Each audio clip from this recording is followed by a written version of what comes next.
Good evening, everybody. I see a few of you joining already. Get this thing shared out. Get as many people watching as you possibly can.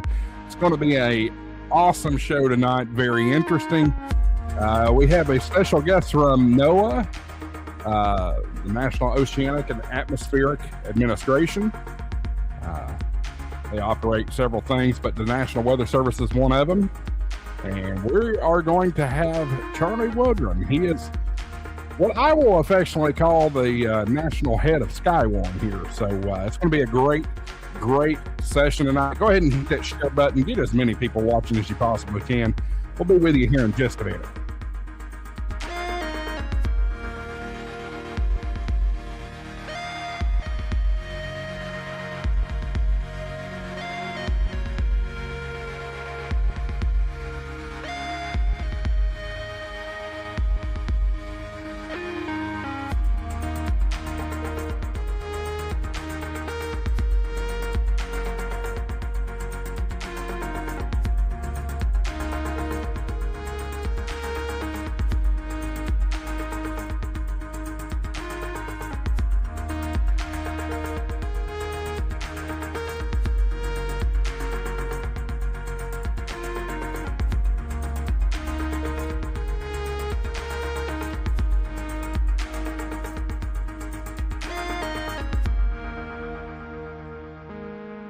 All righty, folks. It is officially OZ Friday morning. Let's light this candle. What do you think? Maybe. Oh, I got to hit the right button. Sorry, y'all.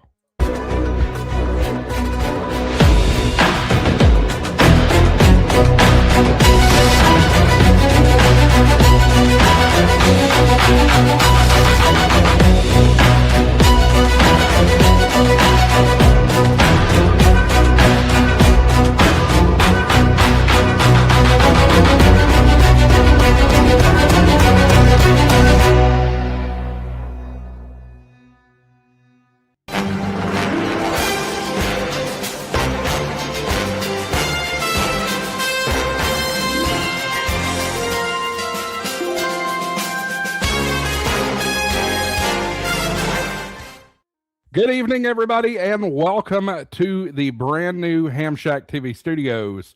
This is Ham Shack TV Live. I'm your host, Josh, AA4WX. Appreciate y'all tuning in. Kind of playing with some stuff here. You can see we've got this beautiful virtual set. This is, again, a virtual set. There is a green screen behind me here, so don't be fooled. We haven't gone too crazy or too fancy here, but we are playing with some stuff to enhance it, make it a little bit more entertaining. And that kind of thing for you. Tonight's episode is brought to you by GigaParts. And folks, y'all know how much I love GigaParts. Let me just love on them a little bit. They have been a huge supporter of Ham Shack TV. They've got some great deals for you, whether you're looking for ham radio gear, antennas, transceivers, all that kind of stuff, coax. They've got Messi and Poloni coax, 3D printing stuff, computers. You can build your own computer virtually right there. All kinds of great stuff. You get 2 times rewards points when you use my coupon code HamShackTV at checkout. But why don't we take that a little further? Because 2 times rewards points isn't enough, right? Check out GigaParts Rewards Plus. GigaParts Rewards Plus. What a great program. You can see I just put a QR code right over there. Check that out. That is really cool. You get 4 times rewards points when you use GigaParts Rewards Plus. Use my coupon code HamShackTV50. That's HamShackTV50. When you buy the GigaParts Rewards Plus, we're going to give you half off your first months of GigaParts Rewards Plus. But even beyond that, the greatest part of Rewards Plus is that you get a perpetual warranty. Why spend thousands of dollars on gear when you can get the peace of mind of having that perpetual warranty? I'll leave the QR code up for just a little while there. That's GigaParts Rewards Plus. Go check them out, and we appreciate GigaParts. Support of Ham Shack TV, the store. You can shop in your socks online, gigaparts.com, or check out their beautiful showroom at 6123 University Avenue. They're in Huntsville, Alabama, home of the Huntsville Ham Fest. We appreciate their support. All right, let's, oops, I didn't mean to take it down yet. Let's, without further ado, go ahead and bring in the gang. Tonight we're talking about Skywarn. Tonight is the Skywarn Symposium. I like to do this once a year. I missed last year, but it'll be all right. We'll be all right. By the way, if you want to support Ham Shack TV and some of the enhancements we're doing here, super chats are available. You see the little flashing icon there and your down below your chat there. We certainly appreciate the super chats. Pepe so nicely reminded me that the April number had to be fixed because it didn't get updated in the ticker. So I appreciate you letting me know, Pepe. I got it straightened out for you. Let's see here. Let's go ahead and bring in the gang. We got Marvin and we've got Michael. Good evening. We'll just go ahead and bring Charlie in. I skipped right over everybody else. Hillbilly Dave's here, and then Levi as well. Good evening, fellas.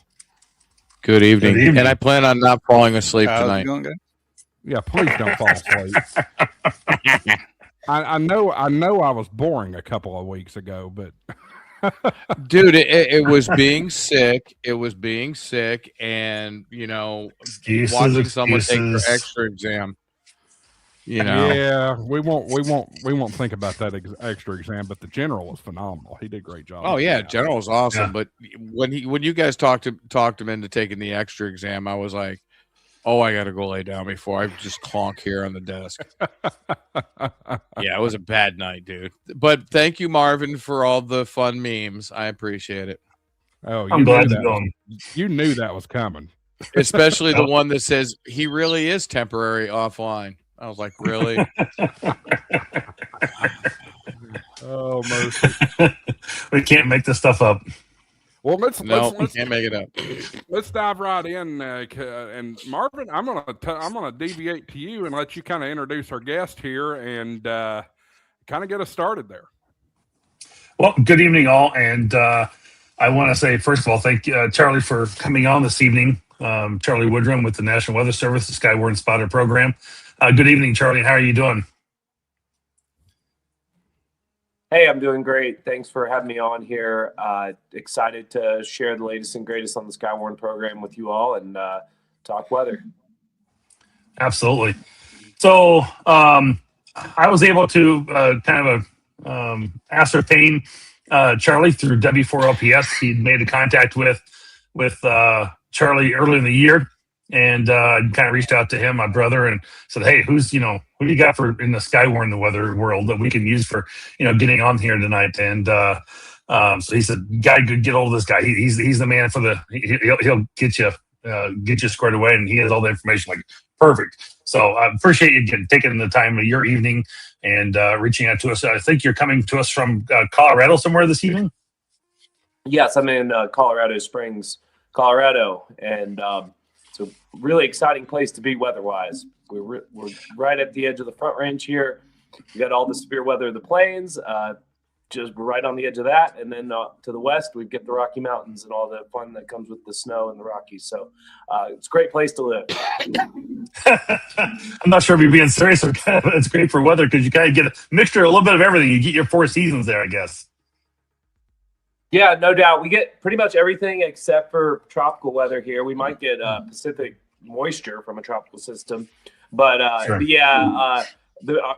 It's been very dry, very warm. And so fires are obviously a big concern here on the Front Range. So that's probably the biggest concern right now, aside from the storms that we get coming up here with the severe season. So let's tell our viewers a little bit about your role with the National Weather Service and how you got involved with Skywarn and maybe your interest in growing up with meteorology and what really drew you into all this, and how did you get the role of Skywarn spotter coordinator? Yeah, so a lot of us as meteorologists end up getting interested really young. As a kid, and for me it was in second grade. And it's funny, like it seems like a lot of us, it ends up being somewhere around second grade for some reason that we had some kind of weather event that impacted us. And for me it was Hurricane Andrew. So I'm dating myself. Yes, that was back in 1992 whenever Hurricane Andrew ravaged South Florida. And I can still remember as a kid, the night before Andrew made landfall on Homestead, Florida, seeing the satellite imagery in the news talking about it, and then waking up the next day and seeing the coverage the next day and the complete devastation there in South Miami. So that left a long-lasting impression on me of like, I want to understand why that happens, and I want to help predict it, and I want to help people get ready for it. So that was the driver for me to get interested in weather. I grew up in Morgantown, West Virginia, and we had the superstorm in '93 not long after that, and that really sealed the deal for me because we got 2 feet of snow at my house, and again wanted to learn more about how that happens. And so for me, it was all different types of weather. So that got me into pursuing meteorology, love of weather, and ended up getting a meteorology degree from Florida State. So very cool. A long career after that, several stops along the way, and I can go into more about how I got to the Skywarn program if we have the time. Yeah, we definitely have the time. I mean, we technically have a 2-hour show here, but I think we're getting a little bit of echo back from you. Feedback from somebody. Yeah. Do you have earbuds or do you have like speakers, Charlie? I might be able to switch over if you give me a moment here. Yeah, let's do that. I think we're getting feedback from your speakers probably. Okay, let me stand by. I'll switch over to AirPods here. Hold on just a moment. Okay, thanks. Yeah, I think when I was speaking, I was getting that feedback through the speakers coming through. I was hearing it too, but it's all right. It's all good. It's live. It's live. It is what it is. Absolutely, it's the way it goes.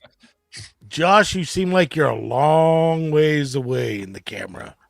Yeah, it's like you're like 15 feet from the camera. It's crazy. It is quite a bit away from me, but that's how I made this work. I don't know. We'll keep playing with it. Y'all in the chat, let me know what you think.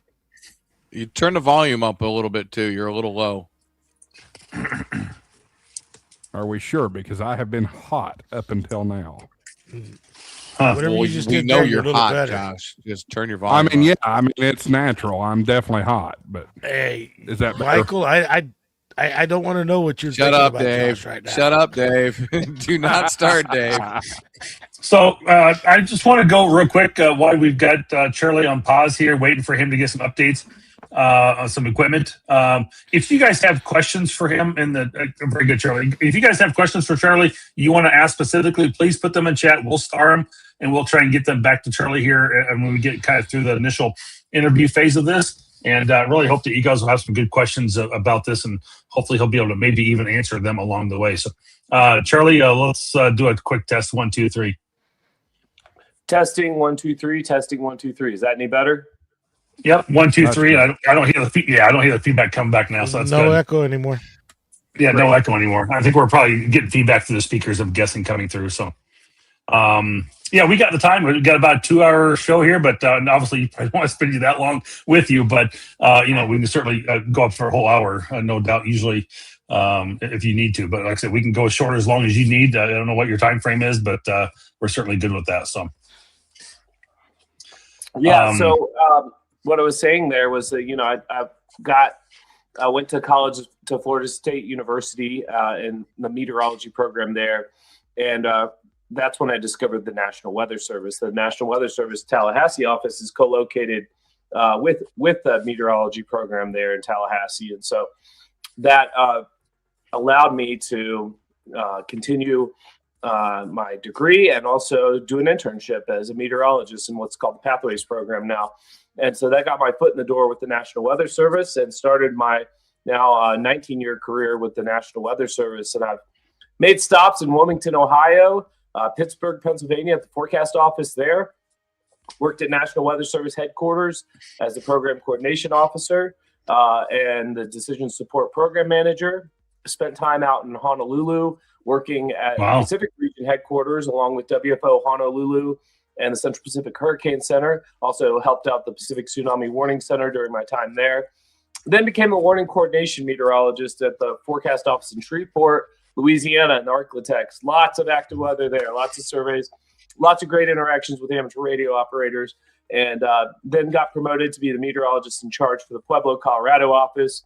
That brought me to Colorado, where I'm at today. Worked there for a year and a half, leading the Pueblo office. Great opportunity, great weather, great staff. And then I got this great opportunity to run the Weather-Ready Nation, Storm Ready, Skywarn programs from the national level for national headquarters working here from Colorado. So it was an opportunity I truly couldn't pass up. And the great thing about this position is I get to help out all the warning coordination meteorologists all across the country with their local programs related to Weather-Ready Nation and Storm-Ready and Skywarn. And really, we just want to make these programs better and transform them for the future here as we move forward as an agency. I think it's a pretty exciting time for the National Weather Service right now. We've got a lot of change happening right now, transformation that's happening in the field and at headquarters. So it's great to be a part of that and get to be a leader and someone that's helping the field with that. So that's how I got to where I am today. Well, that's awesome. I mean, like the one interstellar Starman said, excellent credentials. I mean, you've obviously been around the country, you've experienced a lot of different weather and done a lot of different positions within the National Weather Service.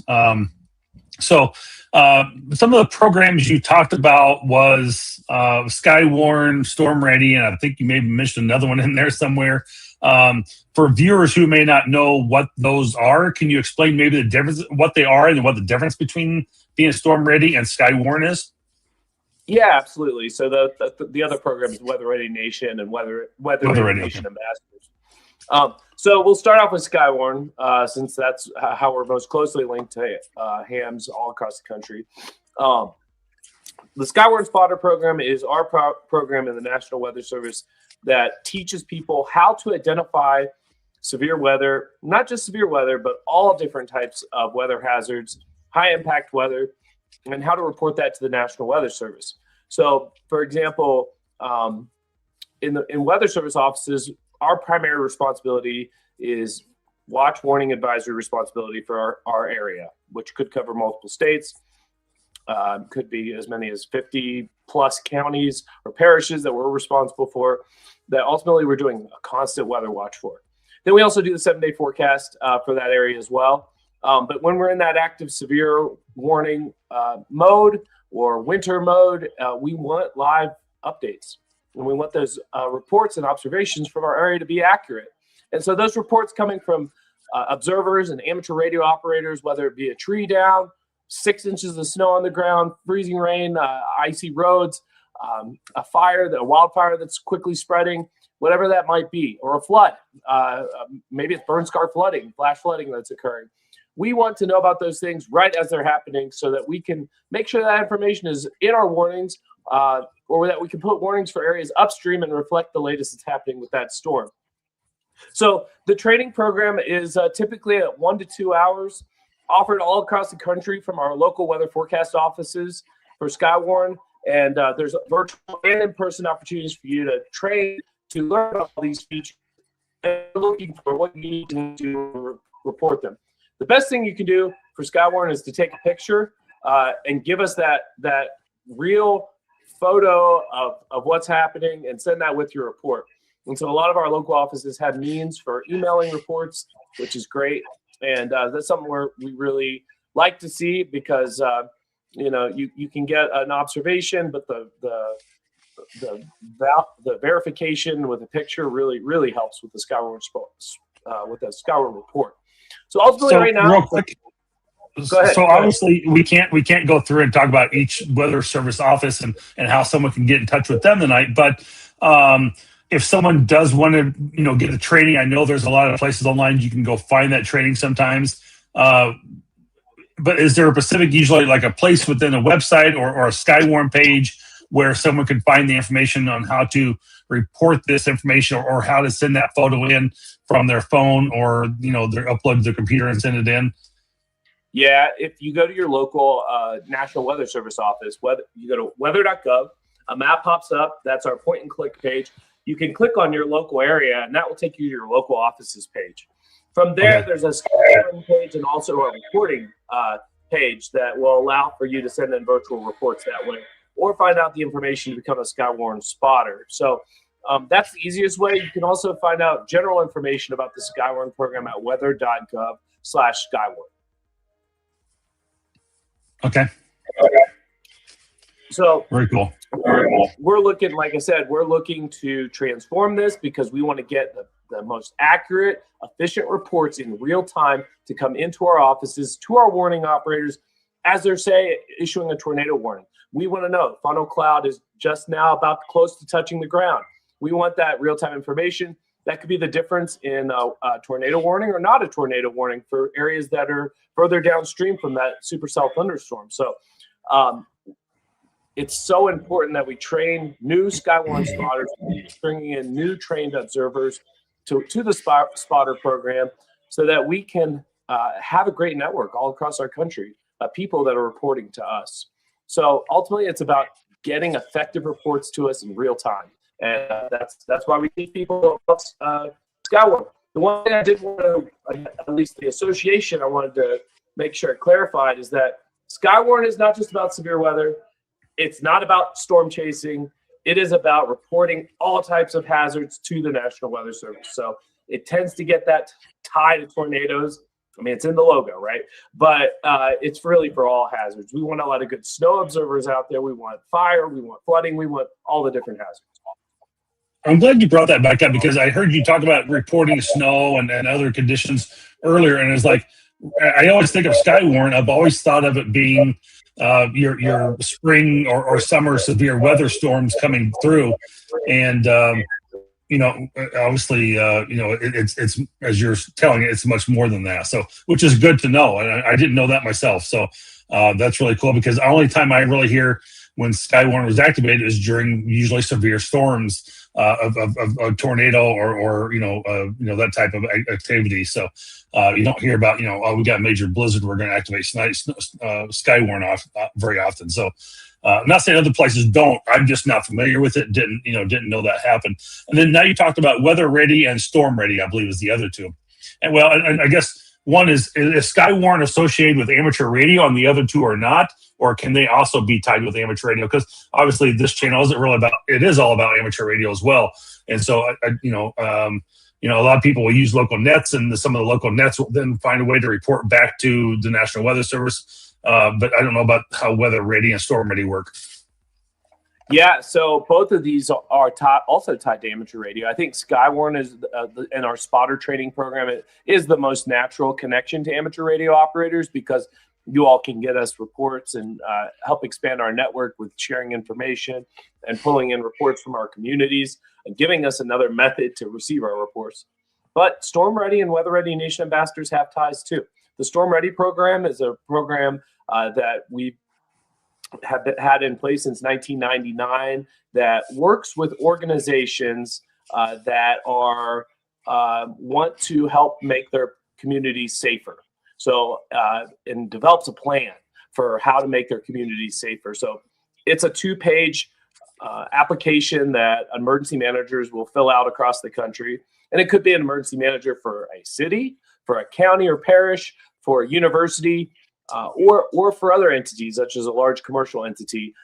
As long as they have an emergency operations center, that capacity where they can bring in all the information and get it out across their area of responsibility, then they can become storm ready. So it's for more well-developed organizations that have public safety in their mission, really.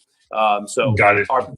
Our biggest partner that we work on with that is at the county and parish emergency management level, but also at the city and university level. Lots of universities across the country are storm ready. They have their own campus. In many cases, with large universities, it's like its own little micro city within another city, right? So that's the link to amateur radio. There is part of the plan is making sure that that entity that is becoming storm ready has multiple ways to get information, multiple ways to get reports, and then multiple ways to disseminate it all throughout their communities. So amateur radio operators, in many cases, are one of those ways that they are getting information into their emergency operations center. They may have amateur radio operators that are in their emergency operations center during a big event. And I can speak to that firsthand. I did support when I was in Shreveport, Louisiana for the Mardi Gras parades at our Emergency Operations Center at Caddo Parish, at the Caddo Parish Office of Homeland Security and Emergency Preparedness. And my job was to provide weather updates that day during the Mardi Gras parades. And we actually had a couple of hams that were there that were talking to several ham operators throughout the parade route of the Mardi Gras parade that were relaying information. So things like, is it raining here yet, right? But like that day when I was there, there was actually a couple of shootings along the parade route. And the amateur radio operators had all the information on the ground, and we were able to relay that into the Emergency Operations Center so that all the emergency responders could get that information and be aware of what was going on. So I saw firsthand how hams are helpful to the emergency operations process. Interesting. So anyway, I see a message there about music playing in the background, so just want to make sure we're good there. Yeah, I'm not sure. Music. Oh, did I not turn the music your off? song? Yeah, you didn't turn it off, Josh. I was getting ready to message you. The volume gotcha. is completely down. That's wild. Okay. Amateurs. You can tell that Charlie has worked in Louisiana because he's always careful to make sure he adds parishes. Quick question for you. Oh, go ahead, Josh. No, I was just going to say, I did one of these a couple of years ago with James Spann, WO4W from Birmingham, Alabama. He's chief meteorologist down there for the ABC affiliate. Anyway, I did this a couple of years ago with him, and one of the things that he pointed out is that, Doppler radar is good maybe 2,000 feet above ground level further up in the atmosphere. The point of the Skywarn spotters is ground truth, because Doppler can't see the ground.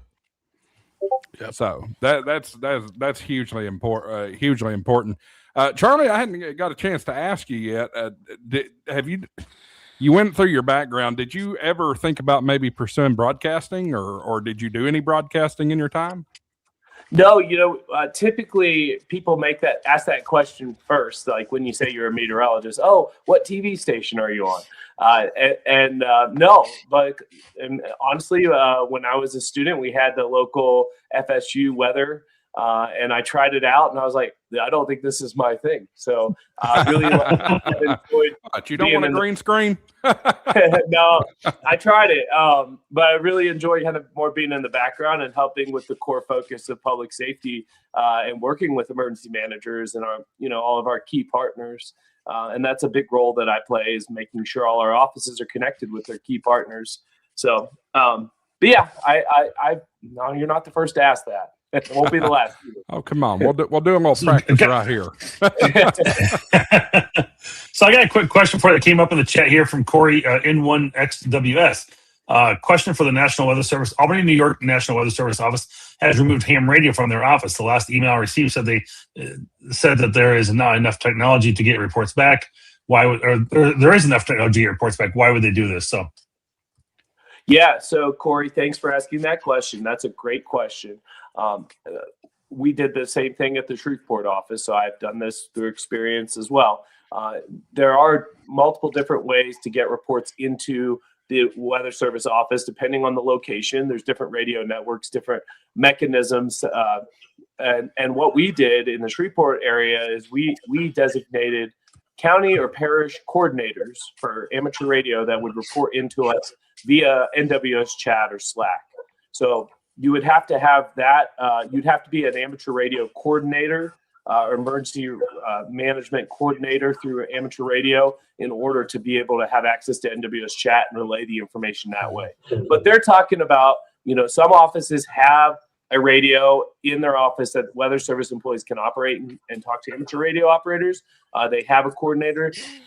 The key, or they're talking to them in NWS chat, or they're taking phone calls or emails. There's a lot of different ways that you can report without having an amateur radio operator in the office itself. So that's the biggest reason why we really appreciate all of our amateur radio operators. I know some offices still have amateur radio operators that are in their office. Others have opted to go virtual. As technology has gotten better, there are a lot of ways that we can communicate virtually. And also we found that some amateur radio operators, I know this isn't the case for everyone, some actually prefer to work out of their home and just stay where they're at versus having to come into the office and take the time through severe weather possibly to get to the office. They could work through their home, get all the reports into home, and then still relay the information to us. So there were some that actually were happy about that. We know some want to be right there, part of it with us while we're issuing the warnings. We understand that. But ultimately, we really wanted to be able to streamline and simplify the way we're getting reports and getting it via NWS chat, phone calls, emails, and via radio that all seems to work great without having an amateur radio operator in the office. It can be done both ways. Are you by chance licensed or ever had any interest in amateur radio yourself, Charlie? I've looked into it. I have not, but I can tell you that our National Weather Service director is licensed. Okay, very cool. Go ahead. I think Dave had a question. Well, it wasn't really a question. He was talking about the chats and that. That's kind of how we communicate with our Skywarn here. The net controls and the coordinator are in the NWS chat, and then there's a couple of Slack and there's a couple other ones. But our repeater system, and we're actually going to add a link so the east side of the state will be covered during severe weather. It'll go from one side of the state to the other between the two systems. And so everybody communicates through the system, and then they communicate it back to Springfield's National Weather Service. Yeah, thanks for backing that up. And the big thing is having a relationship with your National Weather Service office. You want to get to know your warning coordination meteorologist for your ham network in your area. You want to make sure a point of contact from your network is well linked to the National Weather Service. So if you don't know who the warning coordination meteorologist is or don't have a good contact, reach out to your National Weather Service office. Make sure that line of communication is established, because it's a great partnership and we're always welcoming that relationship. Mm-hmm.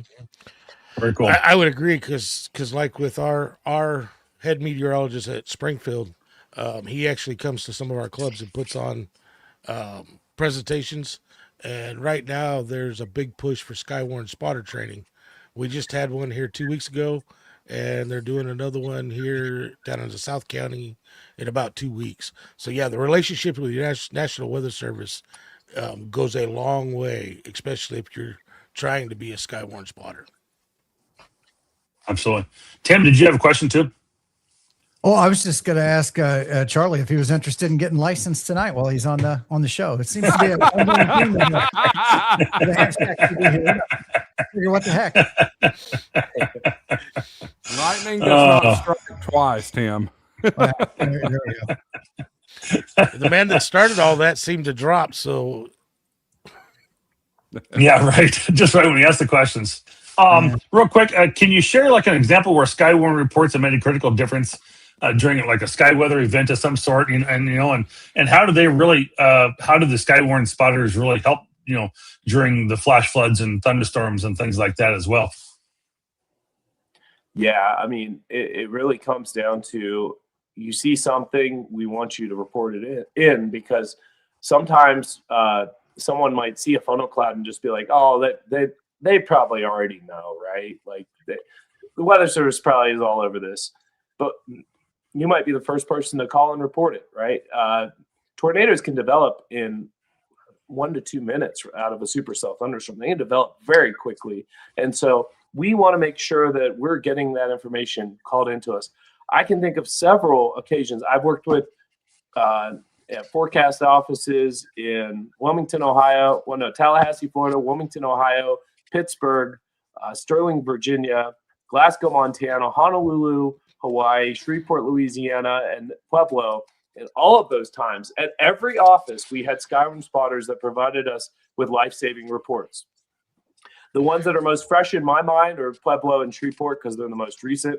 But I can think of, we had tornadoes hitting Monroe, Louisiana, during an outbreak that occurred on Easter Sunday. This goes back several years now. And on that Easter Sunday, it was 2020, outbreak that we had, we were getting live updates and live reports come into NWS chat, and also that were being reported to us over the phone, via email, via all kinds of different ways. We were getting live reports of the tornado as it was going through Monroe, Louisiana. That prompted us to issue a tornado emergency in that case. So having several sources, knowing you have a potentially strong tornado moving through a city, that really you can really amplify the wording of the tornado warning by putting out a wireless emergency alert with it. So by putting out a heightened tornado emergency with it, which then comes out with another wireless emergency alert to everyone's phones in the area. So that's well, and I think one thing that really helps push that, you mentioned wireless emergency alerts, but the impact-based warnings that have been started in the past couple of years, that's the language in these warnings has gotten a lot more serious in the past couple of years. I think that really helps. Yeah, it's pretty amazing what the leaps and bounds we've made in the last 20 years in warnings. If you think about going back about 20 years, we were still issuing county and parish-based warnings. So you put out a tornado warning, the entire county gets lit up red, right? Now we're issuing very specific polygons just for the specific area, and only the people within those specific area, that specific area, are getting the wireless emergency alerts to their cell phone.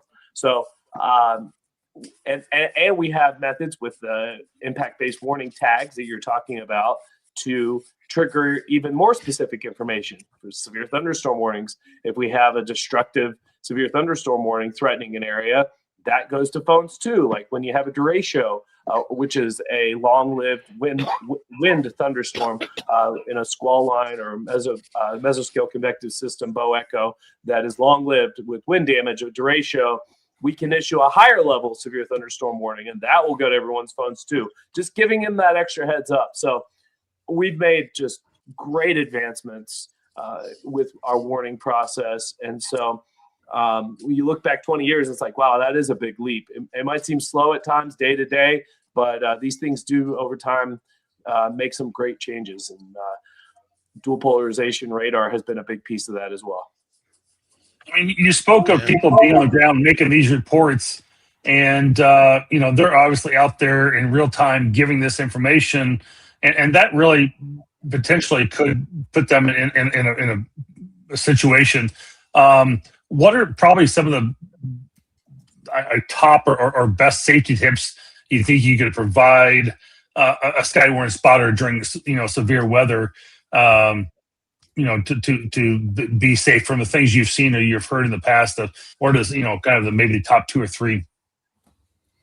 Yeah, yesterday was actually Safe Place Selfie Day. I don't know if any of y'all took part in that, but we want people to spot safely. It's important for people that are whatever hazard you're spotting to be doing it safely. And so if it's related to a thunderstorm, you've got a lightning risk at all times. So if you're outdoors, you could be struck by lightning. So you're safer in your car if you're out spotting. You're also, you want to make sure you are way outside of the potential path of that storm. So it's important to understand the movement of the storm. Say it's from southwest to northeast. You want to make sure you're well south of that and that it's not coming towards you, right? So having an idea, a basic knowledge of radar, if you're out spotting and understanding where storms are, and making sure you're not outside of your vehicle when you're at a risk of being struck by lightning. That's really important. Don't put yourself in harm's way. Ultimately, especially when tornadoes are a threat, we want people to be in well-built structures in the lowest level, center of the building, and put as many walls between them and the outside as possible. If there's a tornado shelter and you have a tornado coming nearby you, we want you in it. Right. So speaking of that, when people are out there doing those things and they see this weather, whatever, or they're maybe, looking at it from a distance and going, hey, it looks like we got, a squall line or something coming this direction, whatever. Is there like a great app or a weather, something they could pull? I mean, everybody has, these devices in their hands nowadays. Is there a good app or a way to really kind of have them look at this online? I mean, there's Climb and there's Weather Underground and there's the NOAA website, and I'm trying to think whatever other weather apps I've got on my phone. I mean, there's NOAA Radar and My Radar Scope. I mean, there's all these different apps out there, but do you have a kind of a recommended application people like to use for Skywarn and those sort of things? Yeah, actually, I can't endorse one specific app over the other. They're all in competition with each other in the weather enterprise. However, I will tell you that the weather.gov does work well on a mobile phone, but it's mobile friendly. So you can get the latest information, which includes our radar and that information. But there are a lot of great weather applications out there for your smartphone that you can download. Some that display the radar and have a GPS location that shows exactly where you are relative to the storm. You can change it Right. into different modes, the base reflectivity over to the velocity to get the wind speed, and even see things like correlation coefficient. You could see the tornadic debris signature if you've taken the training and understand what that is yet. You can do all that right on your phone, right off an application. There are several apps out there that take National Weather Service information and package it to make it really easy to look at and really easy to view. So if you do some, I'll just say it this way: if you do some Google searches out there and you are looking for weather apps, you just got to ask the right things. You want a weather app that provides you with the latest National Weather Service updates. You want a weather app that provides you with radar warning updates, and that will lead you to different opportunities with apps. So Sure. I don't really, like I said, I can't really endorse one over the other, but there's a lot of really good ones out there. Okay, fair enough. I would say if you're gonna get an app on radar and want to get out there, go through training, because not understanding the radar, not understanding how to chase is highly dangerous. Like he was talking about being in a safe spot. One of the things we stress to our spotters here, especially at night, spotters can spot from home. You can give information from your neighborhood. So you don't have to be out in the danger. But if you're going to be out chasing, I would highly recommend go through Skywarn training in your area. And I think the conversation about weather apps is interesting, and I certainly understand Charlie's point of view, but it also made me think. Let's ask the question. I've started a poll here in the chat. Which radar app do you use? Type 1 in the chat for Radar Scope, 2 for Radar Omega, 3 would be a local television station, and 4 is something else. And let us know in the chat what that is. Don't forget the WeatherWise app. That's what I become use. very popular too. Mm-hmm. And I was using it before he made it popular. You pointed at me when you said that. Huh? You pointed at me when you said that. No, I just he's pointed talking at about Tim. Ryan No, Hall. if I'm gonna point at you, I'll point at you, Tim. Well, I was talking about Ryan Hall. I was using WeatherWise when it first came out. Gotcha. Because it's a free app, but it actually everything he talked about, coefficients, you can see the lift, you can do every different types of radar with it, and it's a free app. Yeah. Absolutely. I'll Very leave cool. that poll going for a little while. It's just an interesting question. Out of curiosity, Josh, and you've got a background in broadcasting. You mentioned local TV station. In today's landscape, do you find that people are lean as much on a local TV station, the local meteorologist, as they did 20 years ago, 30 years ago, in tornado affected or heavy foul weather type situations? My area, yeah, I think they do, Tim. Yeah.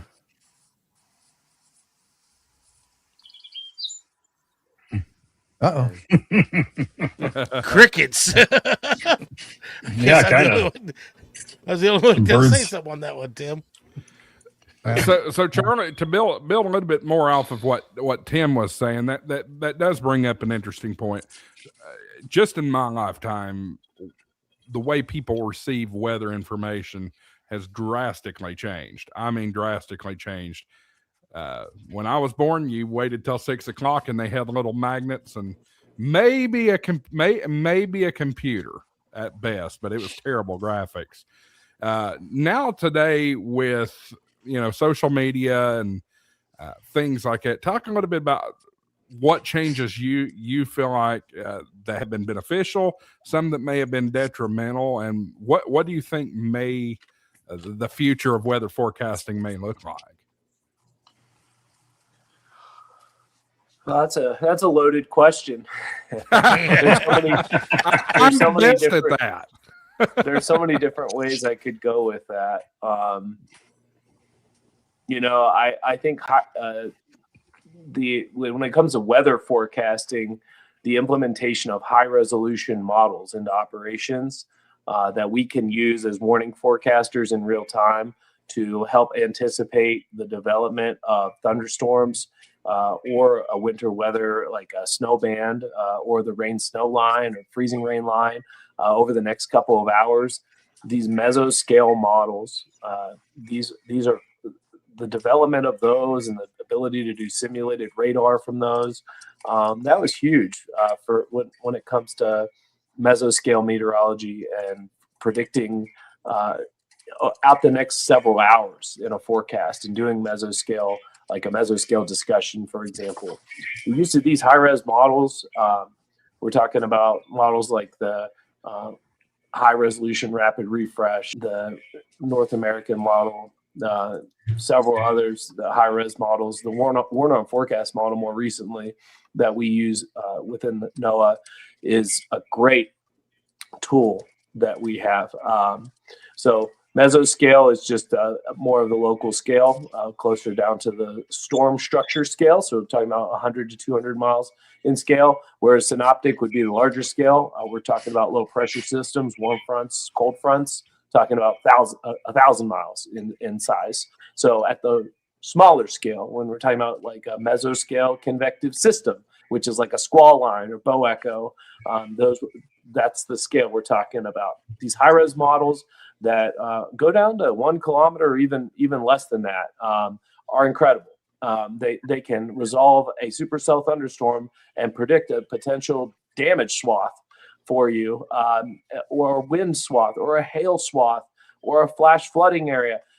It's incredible how accurate some of these have gotten and how they've guided us in helping people get ready several hours in advance. So helping out in that watch phase before the warnings come out. It's been really great to see that in my career. There's a lot of different ways, like I said, I could go with that question, but that's one that comes to mind. Absolutely. Interesting. And one question I want to use to kind of piggyback on that: is there any new tools or innovations that the public should know about weather, radar and stuff, or weather predictions that they're using nowadays?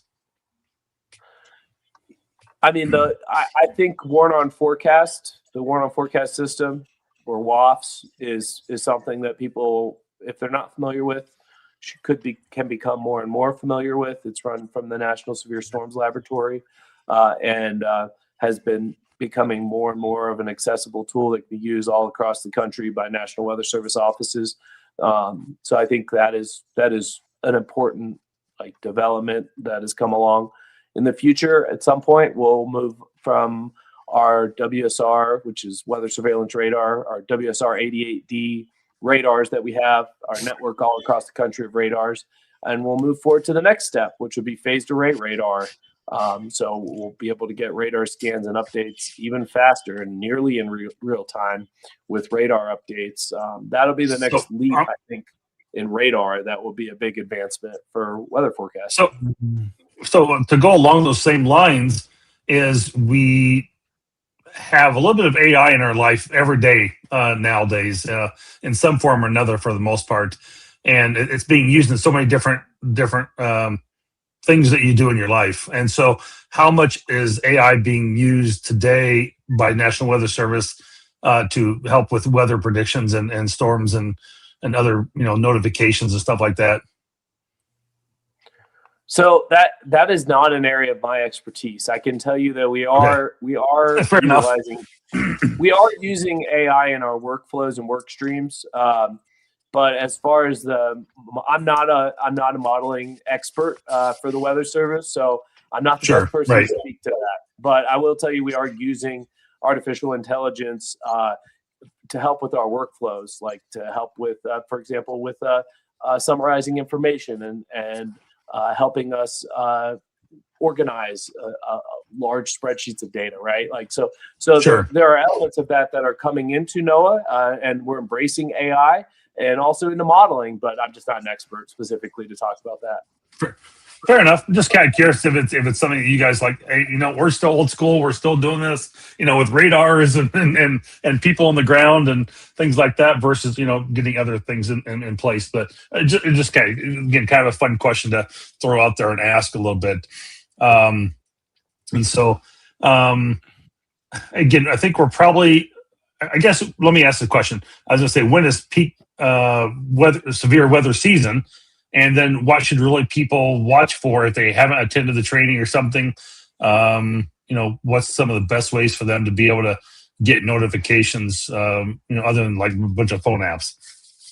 So it depends on where you live, on where the peak severe season is, right? So the spring severe season really gets going in the deep south in February, and then it works its way up north as we get later into March, April, and May, and then into June on the far north up into the northern plains. So it just depends. But what I can say is that severe weather and tornadoes can impact some parts of the country any time of year, whether it be from a landfalling hurricane, the outer bands of a hurricane. I can speak from experience in Shreveport. Tornadoes every month of the year there. August is the minimum, and then if you get an outer band of a hurricane, you could get tornadoes in August too. So I think we just saw tornadoes come across Michigan in the last month here, roughly. I mean, it's March, right? I mean, it was March, and there's tornadoes going through Michigan. It's like, I wouldn't expect that then, but it happened. And speaking of unusual, somebody pointed out in the chat to me a minute ago, active tornado warning in California right now. Pretty impressive storm. It's just to the southeast of San Francisco and San Jose. So, and that's okay. When do you see tornadoes in California? Really? Very rarely, but I mean, this even proves you can't rely completely on the outlooks, because look at the convective weather outlook there. It's just a general thunderstorm threat today, so a tornado can come at any time. It really can. Yes, one of our bigger outbreaks in the last 5-10 years was December 10th of 2021.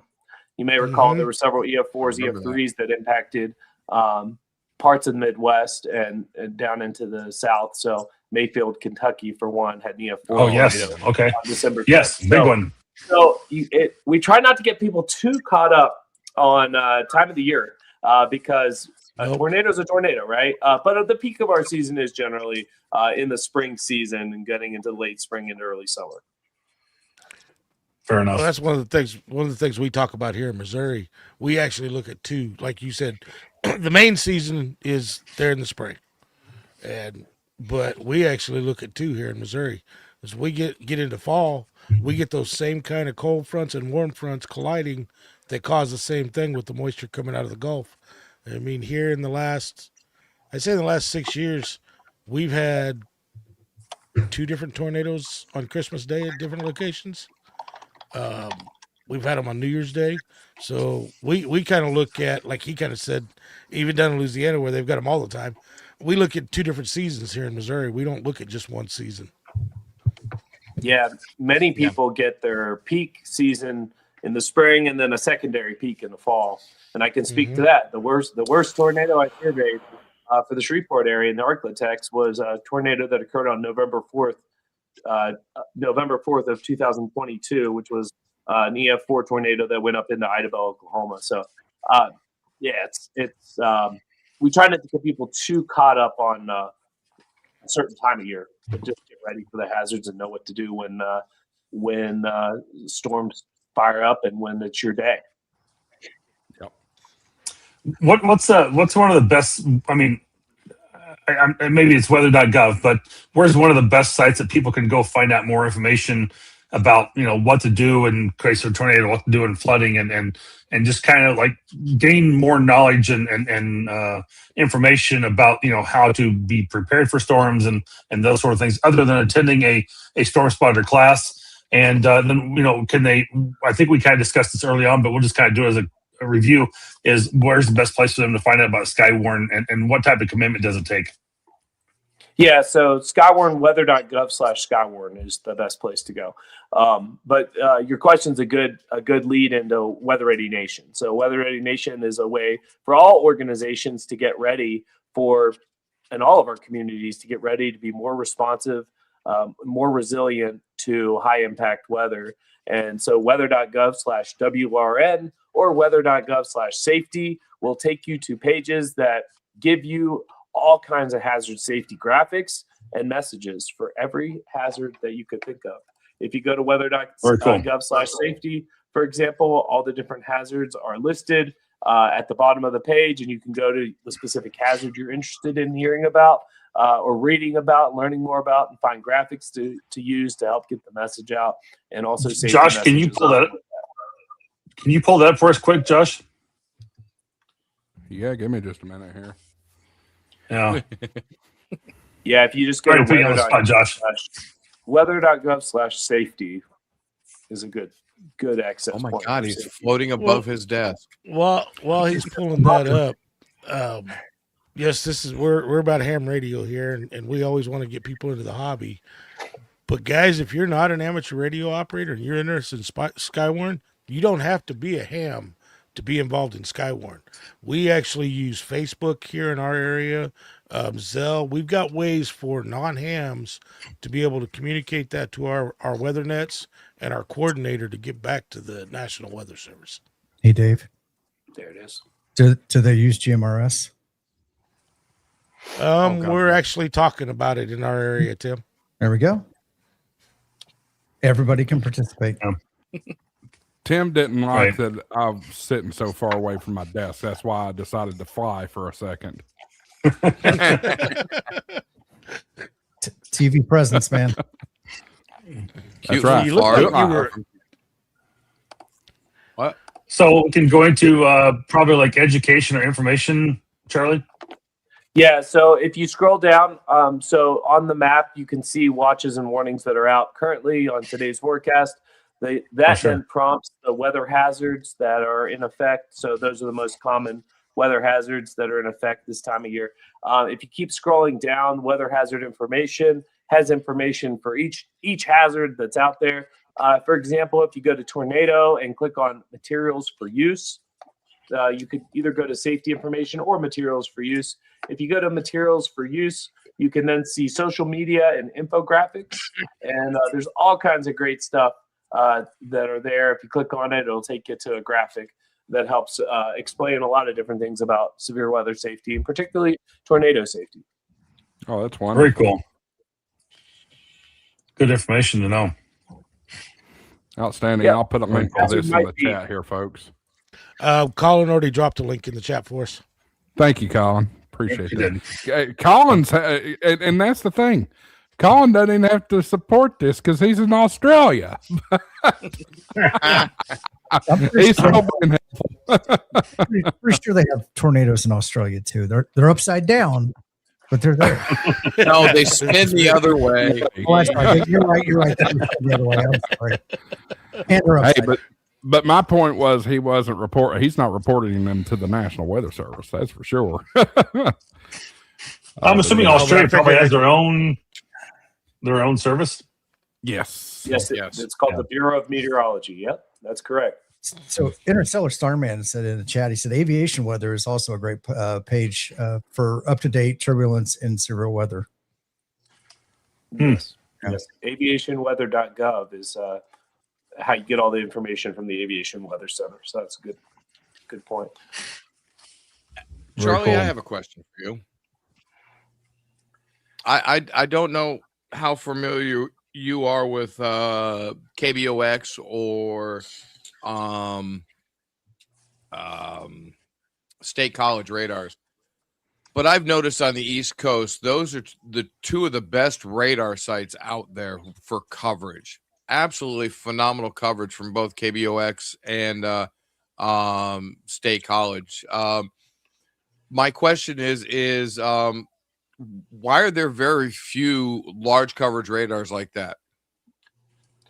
One of the challenges with radar coverage is beam blockage, and so just literally the terrain that and the elevation that the radar is located at, and then the terrain that's nearby can then lead to the blockages. So you can't shoot a radar beam through a mountain, right? So that's one of the biggest challenges that we run into here out in the Rockies is beam blockage, and several, could be hundreds of miles that are blocked by a mountain that there's not much you can do about that other than looking at it from different angles, right? So, or using satellite or different means to observe the weather. So that's another reason why, some of the satellite advancements, I talked about forecast advancements. There's so many ways I could have taken that question, but the GOES satellite advancements that we've had are incredible. we're getting updates in satellite that are almost nearly real time, watching slippery cell thunderstorms and seeing the lightning and watching, and you can see these storm cells in high resolution rotating. So that's another great thing that's out there that supplements not having the radar. Okay. Now, I just had a second question for the radar sweeps, because I live literally 13 miles from KBOX. For the data that goes onto the weather apps via whether it's WeatherWise or Radar Omega or whatever, when they're pulling that data from the National Weather Service, from quote unquote the weather site or the weather radar, the radar site, how many sweeps are made before that actually dumps the data every however the time limit is? That's something I've always thought that was interesting, because I've seen those radars spin, and I'm wondering how many times it has to spin before it gets the next image.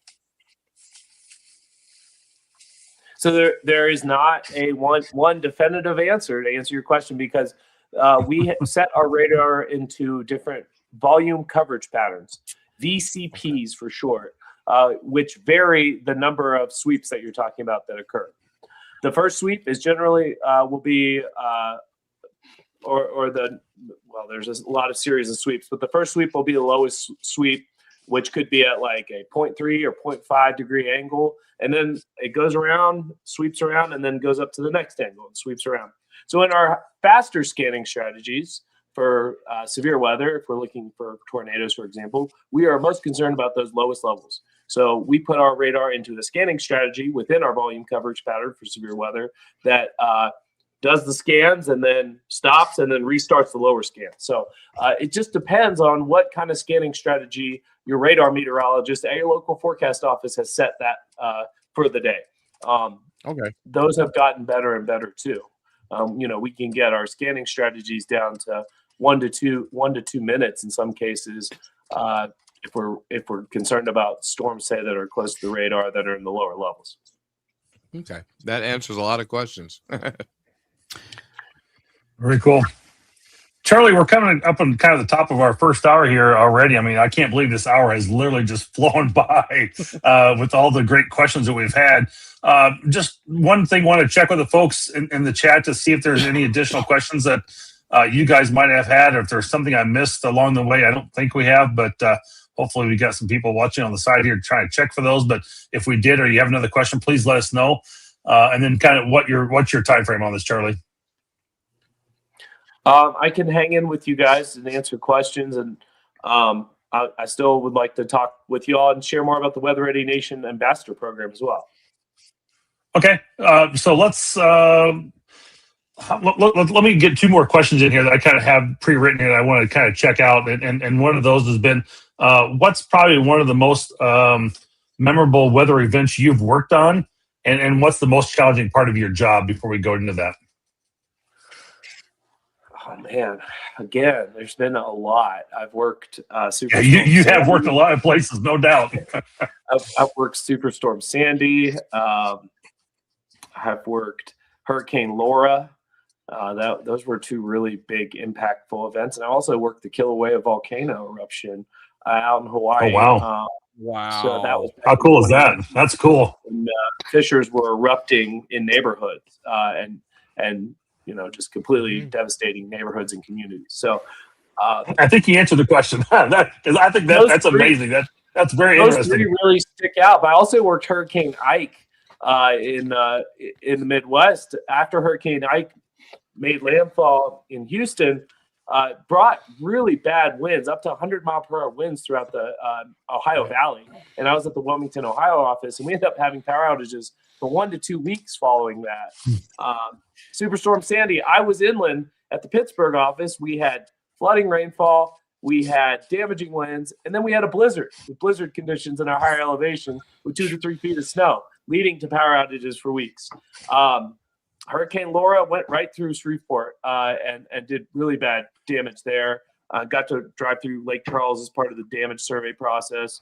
So there's been a lot of great experiences, and I'm just very thankful to have gotten to help serve our communities during these major events and help keep them informed of what we were anticipating would happen, so that people could stay safe. That's why we get in the game, right? That's why we ultimately get into to serve in the National Weather Service, is public safety. And we're just also passionate about keeping our communities safe. And those high impact events are where you really feel it, that you're making an impact. Out of curiosity, go ahead, Tim. Well, I was going to say, out of curiosity, I'm assuming because you've been to a lot of these events that the National Weather Service will surge in resources if they know that it's going to be like a high impactful event, that they'll bring in extra resources, meteorologists, stuff like that to help. Yeah, so the baseline staffing is typically somewhere between 2 or maybe 3 employees. But for a major event like a severe weather outbreak that we're anticipating, we will surge our staffing up to as many as 10 to 12 employees in the office. Same thing for tropical. For a landfalling tropical system, we'll go to, instead of being like 8 or 9 hour shifts, 3 shifts that are rotating around, we'll go to 2 12-hour shifts and staff up a day shift and a midnight shift.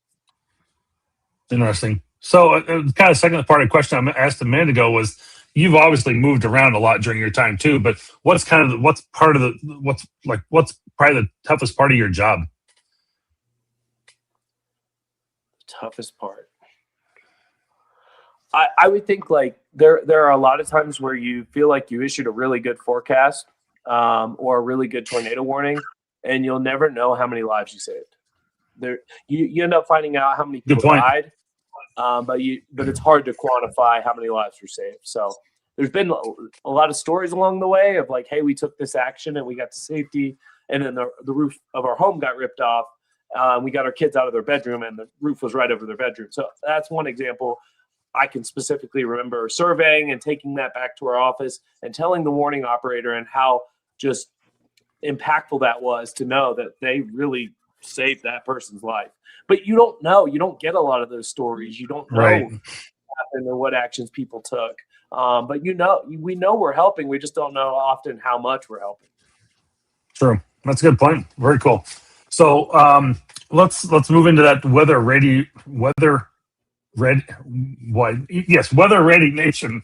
I'll get it out and spit it out in a minute. Let's talk about that a little bit more and what that program consists of, and how people can get involved in it, and what the purpose of it is. Yeah. So building a weather-ready nation is about making our communities all across the country more ready, responsive, and resilient to high-impact weather. So if you think about it, a National Weather Service office generally has about 15 to 20 employees, and we have 122 forecast offices that are spread out all across the country. 15 to 20 people in a given geographic area can only have so much impact in our communities. You can only reach so many people with our watches, warnings, advisories, with the outreach education that we do. So we rely on our Weather-Ready Nation ambassadors, organizations that want to help be an extension of the National Weather Service for weather preparedness, to get out in our communities and help educate and help spread the word and help make sure people know. So the Weather-Ready Nation Ambassador Program is a program for organizations. It needs to be a company or a business to help carry that weather safety flag for us and to retweet, reshare, make severe weather plans, share in their community, share in their workplace, make sure people are aware of high impact weather and that they have a plan, and that people know, for example, they might be in a 8-story building. If there's a tornado, this is what we need to do. If we have a tornado, if we're under a tornado warning, here's where we go. So helping get the word out. And it's not just your organization, right? It's about your community. Talking the people that you make contacts with. It could be your neighbors. It could be elderly family. It's about helping spread that word to people that might not be in contact with the National Weather Service, may not look for information from us, or maybe don't even watch TV or stream. It's about trying to get that out to all of our communities. So the best way to do that is for organizations to sign up to become a Weather-Ready Nation ambassador. So again, this is not just an individual that signs up to be an ambassador. It needs to be an organization. It's not a storm chasing group. It's an organization or a business that they can sign up. And you can do that from weather.gov/WRN. Look up the ambassador program there. And we'd love to sign up more. We've got about 14,000 Weather-Ready Nation ambassadors, organizations signed up all across the country since the program started a little over 10 years ago, about 10 years ago. And it's a great program to help get weather messaging and safety messaging out to our communities, but we have to continue to grow it. We know there's a lot more communities that can be reached through this, and we need help. Can like nonprofit organizations become part of Weather-Ready Nation program? Yes. Okay. So whether whether it's got 10 people or 500 people, it doesn't matter. But that organization can become part of it and spread that information to their members. Correct? That's right. One of the examples of someone that couldn't be a Weather-Ready Nation ambassador is just someone that makes a Facebook page and says, "We are the weather authority," and they just made a page, right? Like it needs to be a legit official. I'm talking about like an official 501c3 nonprofit could become that part of that, or can like an amateur radio club as an organization become a weather-ready group or organization? Yes, they can. Yep. Okay. We have several that have already become Weather-Ready Nation ambassadors. But the thing, the thing we need to be careful about is just we won't sign up individuals and we won't sign up storm chasing groups. So our mission is public safety. So that's exactly easy for us. Well, and I think we've talked, we've mentioned storm chasing quite a few times, and one thing that I will say, at least here in my area, I'm in the MRX WFO area.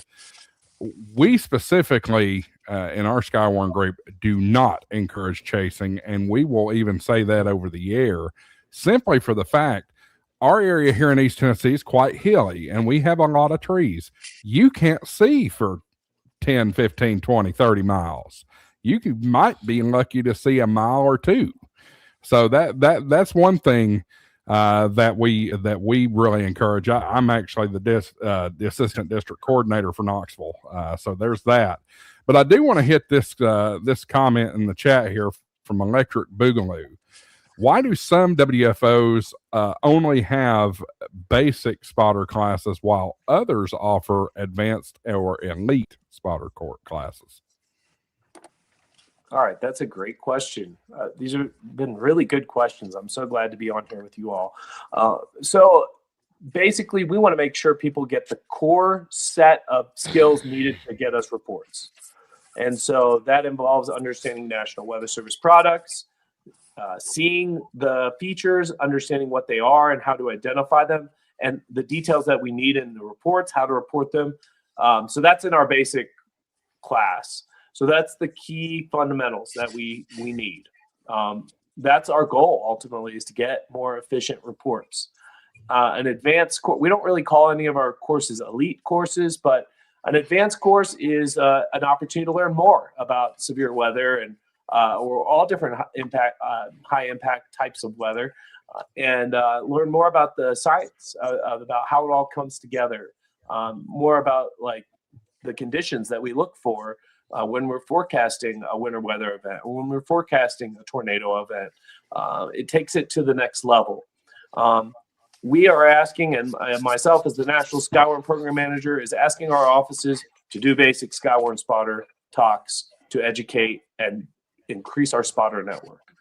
Advanced is a bonus. So some offices don't have the staffing or bandwidth to offer that kind of training. And honestly, there is no real incentive to like say you're an advanced spotter.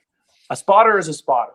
So I encourage people, if you really love weather and you want to take an advanced training, that's great. You can learn more and get more insight on how we make decisions at the National Weather Service.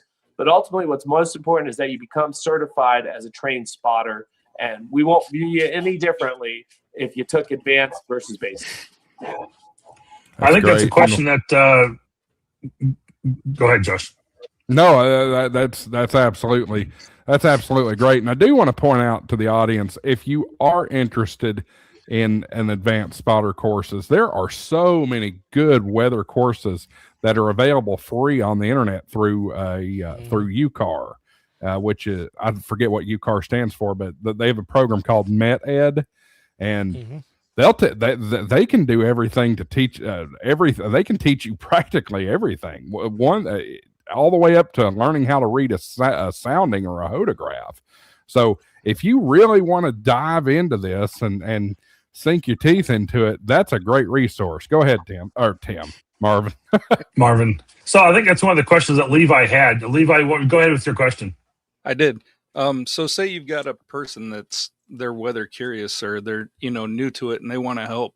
And it sounds like being a trained weather spotter is a way that they can do that. What's the process and kind of how long does it take, or, what's the info on it for the person that just doesn't have anything to do with it right now and they want to get started? Yeah, so there's a lot of different ways you can get trained. You can look for local in-person training offered from your local office by going to weather.gov and then going to your local office identifier. So, for example, weather.gov/PBZ for Pittsburgh, and then going to /Skywarn and going to their Skywarn page. And that's where they'll list the in-person site, local office training that's available. In addition, local offices some will offer virtual training as well if you can't make any of the on-site. And I'm excited to share that we are continuing to grow our virtual presence, and we're actually starting to do some sub-regional talks. So there will be more and more virtual opportunities if you can't make it in person to get trained to be a Skywarn spotter. The Comet Met-Ed course that you mentioned is another resource that allows you to become certified as a Skywarn spotter. So all of those are different ways that you can become trained. And the training generally takes 1 to 2 hours. Okay, awesome. I appreciate that. Very cool. Any other questions for Charlie this evening from either the panelists or even in chat? Again, I think we've covered a lot of those, but I can't really think of any other questions I have right off the top of my list. But let me ask one real quick, and this is more personal than anything, or curiosity on my end. So, as an assistant district coordinator, I do run net control for our Skywarn from time to time. And one thing that I find is people are really proud of that spotter number, that spotter ID number. And our local Skywarn coordinators have never asked for that ever. Does that spotter ID number have a meaning in other areas, or what exactly is that? It does not. Long ago, we used that more across the board from the National Weather Service, where spotters would call in and say their spotter ID number to help us look up that information. But that's no longer needed. And so there really isn't a need to have a Skywarn spotter number. And we get asked that question a lot, and a lot of offices don't assign numbers anymore. We actually used to, I can recall about 15 years ago, send out certificates in the mail from some offices that would have your spotter ID card and your number. But ultimately, we want to get more efficient and more frequent spotter reports. And so in order to get that, if you call a Weather Service office and say, I'm a Skywarn spotter, we're going to take that as valid that you have been trained in Skywarn spotting. So we don't have time to look up your number because if you think about the decisions you have to make, these are split-second decisions that you have to make when you're issuing tornado warnings. We don't have time to look up a number to validate somebody. We need you to just let us know you're a spotter, a Skywarn spotter, and you're trained. And then the number, that's more of a badge of honor at this point by the Skywarn spotters themselves. So we don't get caught up on assigning it. So if you're wondering why you haven't gotten a number, it's probably because your office doesn't do numbers. So there is no national program for numbers. And so that's a change from where we used to do it. Some offices may locally still do that, but for the majority, we're not doing that. I like what Electric Boogaloo here says. Badges? We don't need no stinking badges. It is a badge of honor to some people, I do believe. Up here next on their call sign hat. I swear, every ham up here in Massachusetts that's involved with Skywarn, especially with some of the local nets. Oh my God, do you have a number? And I'm like, really? I've been doing Skywarn since 1995, dude. I can, but I can remember. I guess I was probably 14 years old when I did my first spotter course, and that was at an American Red Cross in Knoxville. And I remember getting so excited. It was like 6 months after I took the doggone course, I got that certificate and that wallet ID in the mail, and that was something prideful. But again, these guys don't, the radar operators and the warning operators, they don't have time to run down the history about you. That they're going to take your word for it and vet it on the radar, and if it's something legit, they're going to act on it. Absolutely. Well, Charlie, I don't see any other questions. If we have nothing more from the panelists, I want to say just thank you for the great information that you've shared this evening. It's been a pleasure to have you on here. We've really enjoyed this. I think it's really good information. There's been a lot of people in the chat that have said, they're digging this, they're loving this, they really like this. This is good information. They really like this. Is a great topic. So we've had some very good positive reviews from this evening, and I really think it's been a great time having you in here. And really appreciate you taking your time out of your day to do this. And just any other final words or summary things you can think of you'd like to share that you haven't mentioned this evening, this is your opportunity. Yeah, I really wanted to thank all of the amateur radio operators, all of our hams all across the country for all the great work that you guys do to help save lives and to help us meet our mission of saving lives and protecting property at the National Weather Service. What you do is so important, and gathering those reports and becoming Skywarn spotters and getting us those life-saving reports, you're a part of that process. And so while you might not get a Skywarn number anymore, you should take a lot of pride in becoming certified as a Skywarn spotter, because that does carry a lot of weight with us when you call our offices. We put a lot of value in our spotter reports coming from trained Skywarn spotters. We'll take reports from anybody, but a general public report versus a Skywarn report, that Skywarn report is going to carry a lot more weight. So we want people to get trained, and we really encourage you all to do that and help spread the word within your amateur radio groups all across the country. Please help us get the word out. We love the work that you guys do. We want to make sure that you know how much we value you, even though you might not be with us in the office anymore. We still see you as a very important part of the warning process and report process for us. So don't be discouraged by that. It's not personal. It is technology, and it is our ability to try to get information out as fast as possible. So thanks again for having me on here today. And if you guys have any questions, you can feel free to reach out. The email is wrn.feedback@noaa.gov. That's wrn.feedback@noaa.gov. And we'll answer any other questions you have or get you directed to your local office for more information there. So thanks for having me on tonight. Absolutely. We appreciate that. Thanks Josh, for coming, we appreciate it. I'm dropping Anything else, that Josh? email in the. No, I'm dropping that email in the chat. Charlie, again, thank you. Really, really appreciate this, especially kind of on short notice. I guess we've had this scheduled about a month, but really, really appreciate it. Great conversation here, and we'd love to have you back sometime. Absolutely. For sure. Definitely. Thank you. Sounds great. Thank you, guys. Thanks so much for having me on tonight. All right. All right. Absolutely, Be safe. Charlie. Be safe and be well. All right, guys. I've dropped his email in the chat there. If you have questions, comments, concerns, whatever, go ahead and save that email address just in case. Don't send him an email asking what your forecast is. Or your 4-digit number for or your Skywarn spotter number.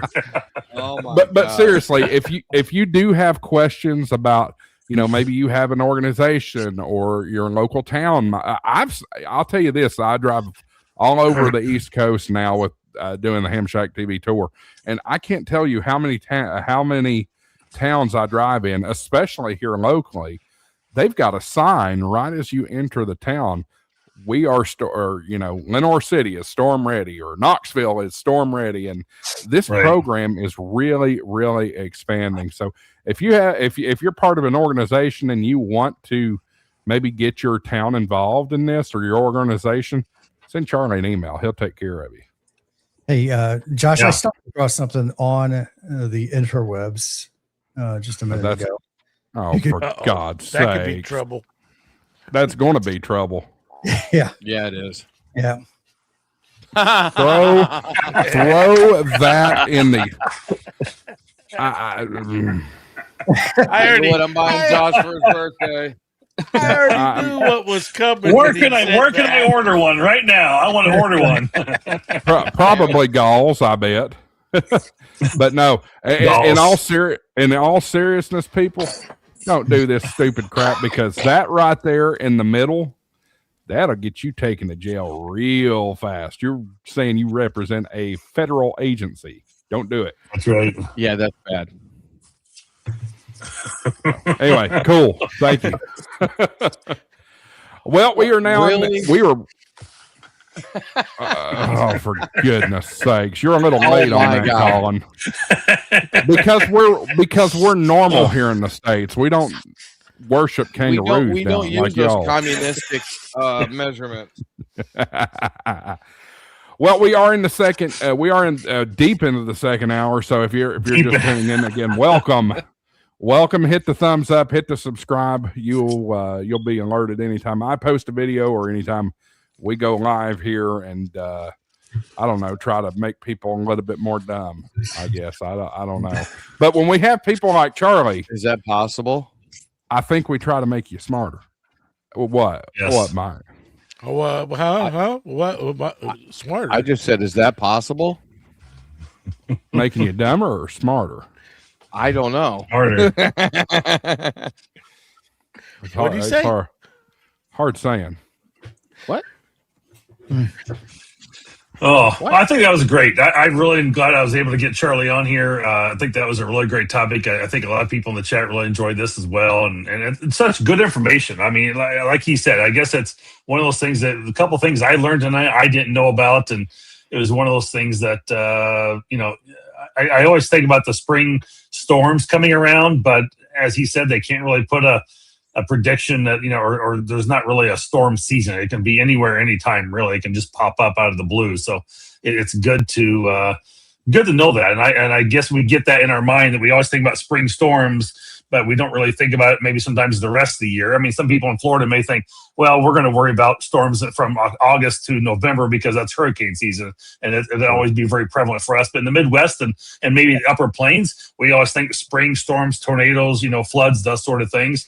And, don't think about the rest of the year. I mean, we get snowstorms and things like that, but we don't really think about reporting those as Skywarn. So it was good. It was good information for me too to share on. So I think it was good to have that. And I'm glad we did that one. I like what Electric Boogaloo says here. I think that badge automatically adds 10 watts and 5 dB gain to every transceiver. Don't kid yourself. You need a badge. And hey, enough. Apparently this is a thing. This spotter number. Oh yeah, it's a huge thing. They're all over the place. That you might get away with. Well, I don't want to promise anything. You might get away with, but what really stood out to me on that last one was United States Department of Commerce. That's concerning, but don't do it, people. You don't need a stinking badge. I'll tell you right now, if you ignore what I'm saying, I hope you take that badge, and I hope you miss, and I hope you stab yourself right in the boob with it. we know how to trigger. All you gotta do is bring up badges. That triggers Josh, Tim. I tell you what I do want to do here, and we'll kind of keep it kind of Skywarn centric for the most part for the rest of the show here. But I want to go around the horn with everybody, and we all represent different areas of the country here. We do. Let's talk about what your Skywarn program is like locally. Is there structure? Do y'all have nets? That kind of stuff. And we'll go around the clock. So, Levi, that puts you in the 2 o'clock position, I guess. Alrighty.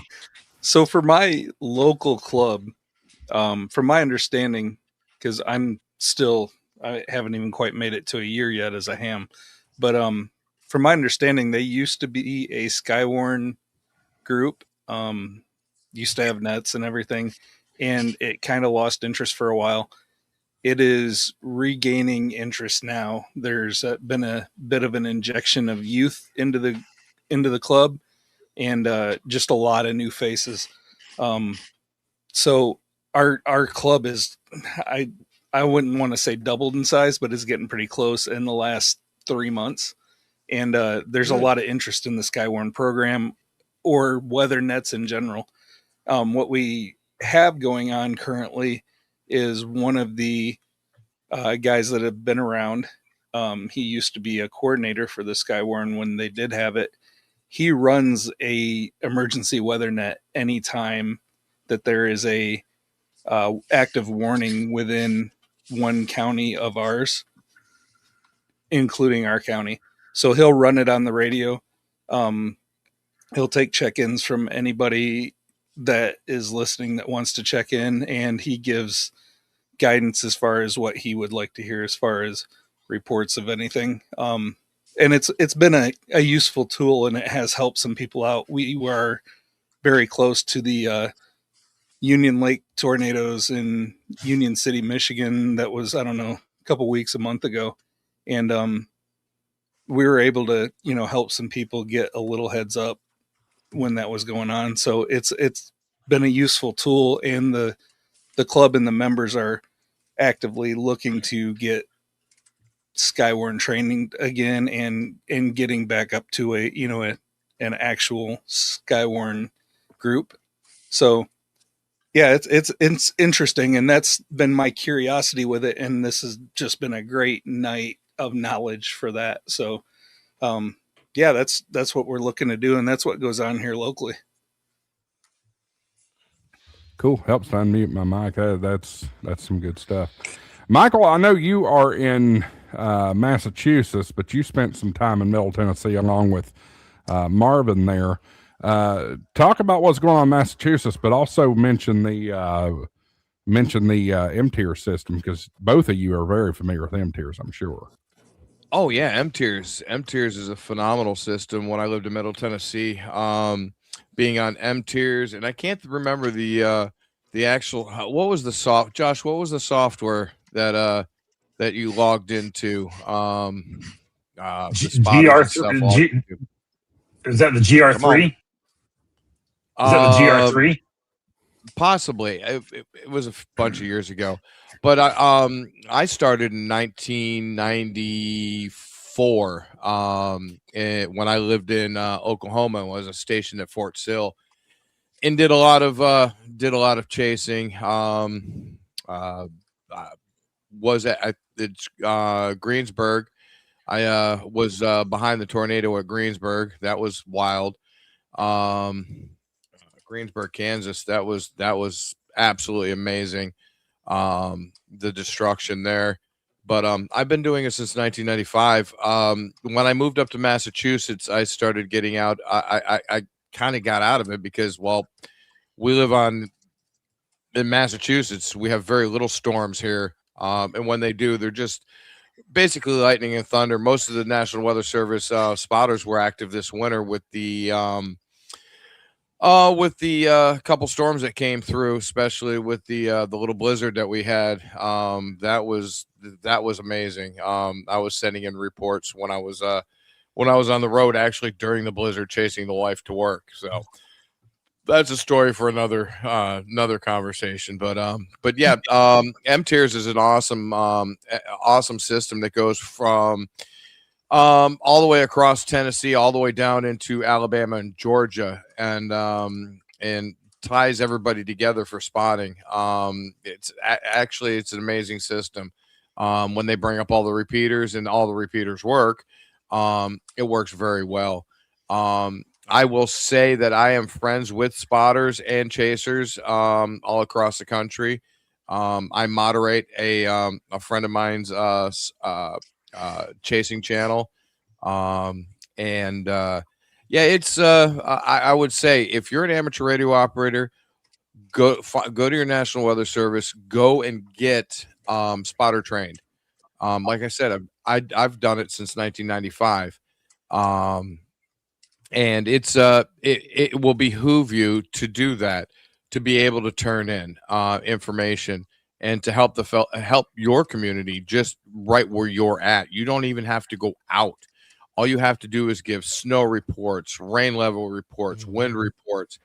All that information is vital to everything that the National Weather Service needs. My weather station is tied into the National Weather Service and also into APRS.FI. So my weather station feeds data as well as hundreds, if not thousands of weather stations around my area that feed information to the National Weather Service. So they compile that information also. So if you're an amateur radio operator and you want to help, find your local club.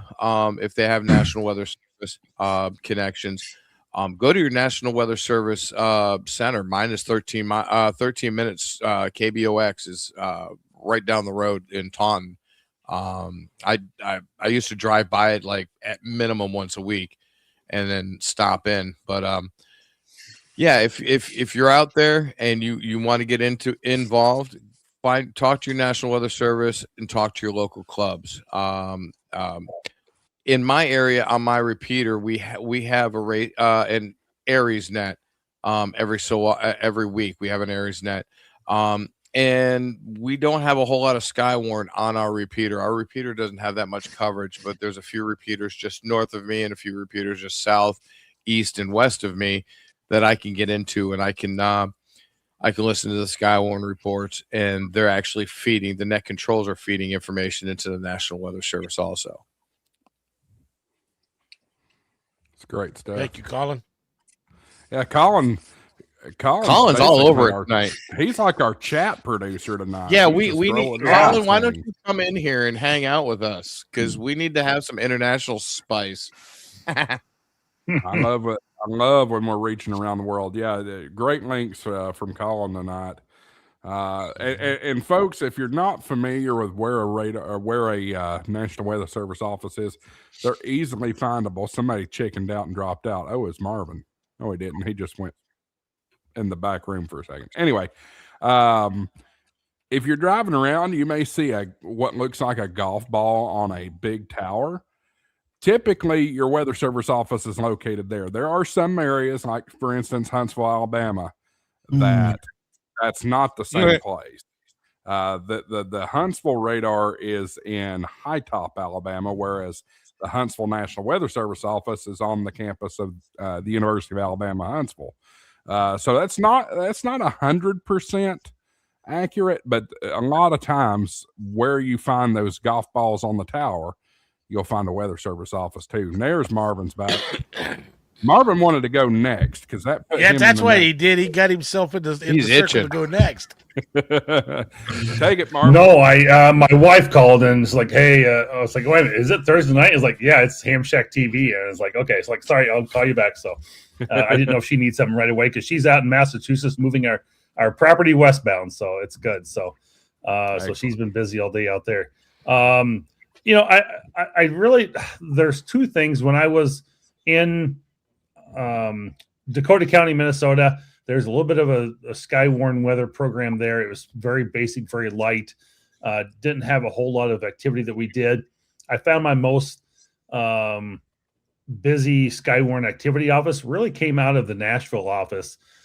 We had obviously using M-tiers, as you have mentioned, and Mike and Michael had mentioned, is that we had M-tiers across the state in Tennessee.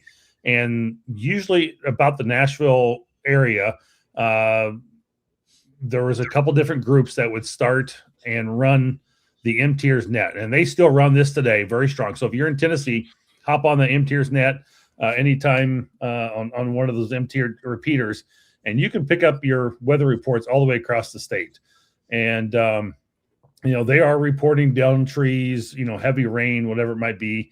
And they're giving that information, and it's going back to the National Weather Service through a direct report, a coordinated programmer person. And it's very good. It's probably one of the strongest Skywarn nets that I have seen around the country that really has a great integration into the National Weather Service. They always have Skywarn Day as well, and Severe Weather Awareness Day. And we always have events that we are always being a part of as our local club in that area. So there is always like Severe Weather Awareness Day. A couple clubs would come together. A lot of the different National Weather Service office. You'd have all the local TV stations with meteorologists showing up to this Severe Weather Severe Weather Awareness Day, and they just put on some great programs, had great discussions like we did with Charlie tonight, and it's some of the strongest I've ever seen across the country. So it's really good information, and I think that's one of the best statewide systems that I've seen is MTIERS as well. I know a couple other states do have some great statewide systems, but there's not a lot of areas that you can't hit in Tennessee. There's a little bit in that southwest corner and a little bit in that southeast corner that's missing. But other than that, maybe some counties up a little bit farther on the north side along the border of Kentucky that might be a little bit more weak to be able to hit MTIERS, but it is a very strong place to be. So I don't have a lot of direct involvement with it now. This guy gives me a little bit of encouragement to want to get back into it and be able to kind of educate myself again. I've always had an interest in severe weather, and I do like meteorology, but I've just never really had a lot of time to devote to it, unfortunately. And, I've done a little bit of weather chasing when I was probably about 5 years into amateur radio. We lived in Platte County, Missouri, near Kansas City Airport, near the KCI there, and did a little bit then for some storms, and would report back. But other than that, haven't really done any in many years since then. So, but it's always a good thing to be a part of that, and it's always a lot of fun. So, excellent. Let me hit the chat here. A couple of really good chats here. AWREC, however you say that. I know my local office is a few miles from the radar. Of course, local city built a water tower that cuts a cone out of the radar's coverage. But it got its SLAP. I don't know what that is. Upgrades done a few years ago. Interesting stuff, and goes on to say as well, his club has a Aries net every week, and I know we have a few people with National Weather Service Slack, so it's pretty well tied in with the Skywarn. Have a Skywarn net as needed to on the repeater link. Mike, KE9 DSK, not to be confused with Mike. My county has Aries. My club 2 county over has Ham and GMRS and GMRS Skywarn. Unfortunately, I don't have an antenna up high enough to hear them yet. And that is one thing that I have been hearing a lot lately is GMRS groups starting to get involved with Skywarn. And hey, there's nothing wrong with that whatsoever. The more people getting reports into the weather service may save a life. Interstellar Starman says we have SARNet here in Florida. I've heard of that. I don't know much about it. You go ahead, Dave. You seem like you know something about it. Well, it's an awesome repeater system, but everybody I know down there that when there's no emergency going on, they don't want you talking on it. I've heard. I know of several people that have been down there, got chased off of it. And all they did was key up and ask, and there was no emergencies going on. So maybe Interstellar Starman could elaborate a little more, but it's more than one person that I know that's gone down to Florida and got on that repeater system and got chased off of it. And maybe it's just the sad hams that happen to be on there chasing them off. But one of the guys flat got told this system is only for emergency communications. That tends you hear that story a lot about different areas and repeater systems, unfortunately. Sad hams. Very true. Sad hams. Somebody's doing the research. I think it's either Michael or Marvin, and they took up the entire screen. So I will read this here. SLEP is the Service Life Extension Program. The Service Life Extension Program began in 2015 and concluded in 2024.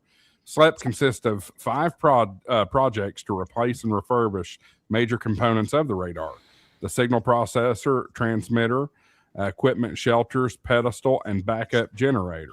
As a result of the sustaining engineering, hardware, and technology refresh investments, NEXRAD continues to be upgradable, reliable, and maintainable beyond 2035 or until a suitable replacement for the WSR 88D. That sounds like ChatGPT wrote that, but I kind of tend to believe it.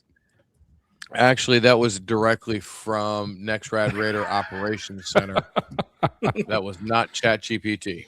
There was just the only reason probably had this. They might have wrote it with ChatGPT.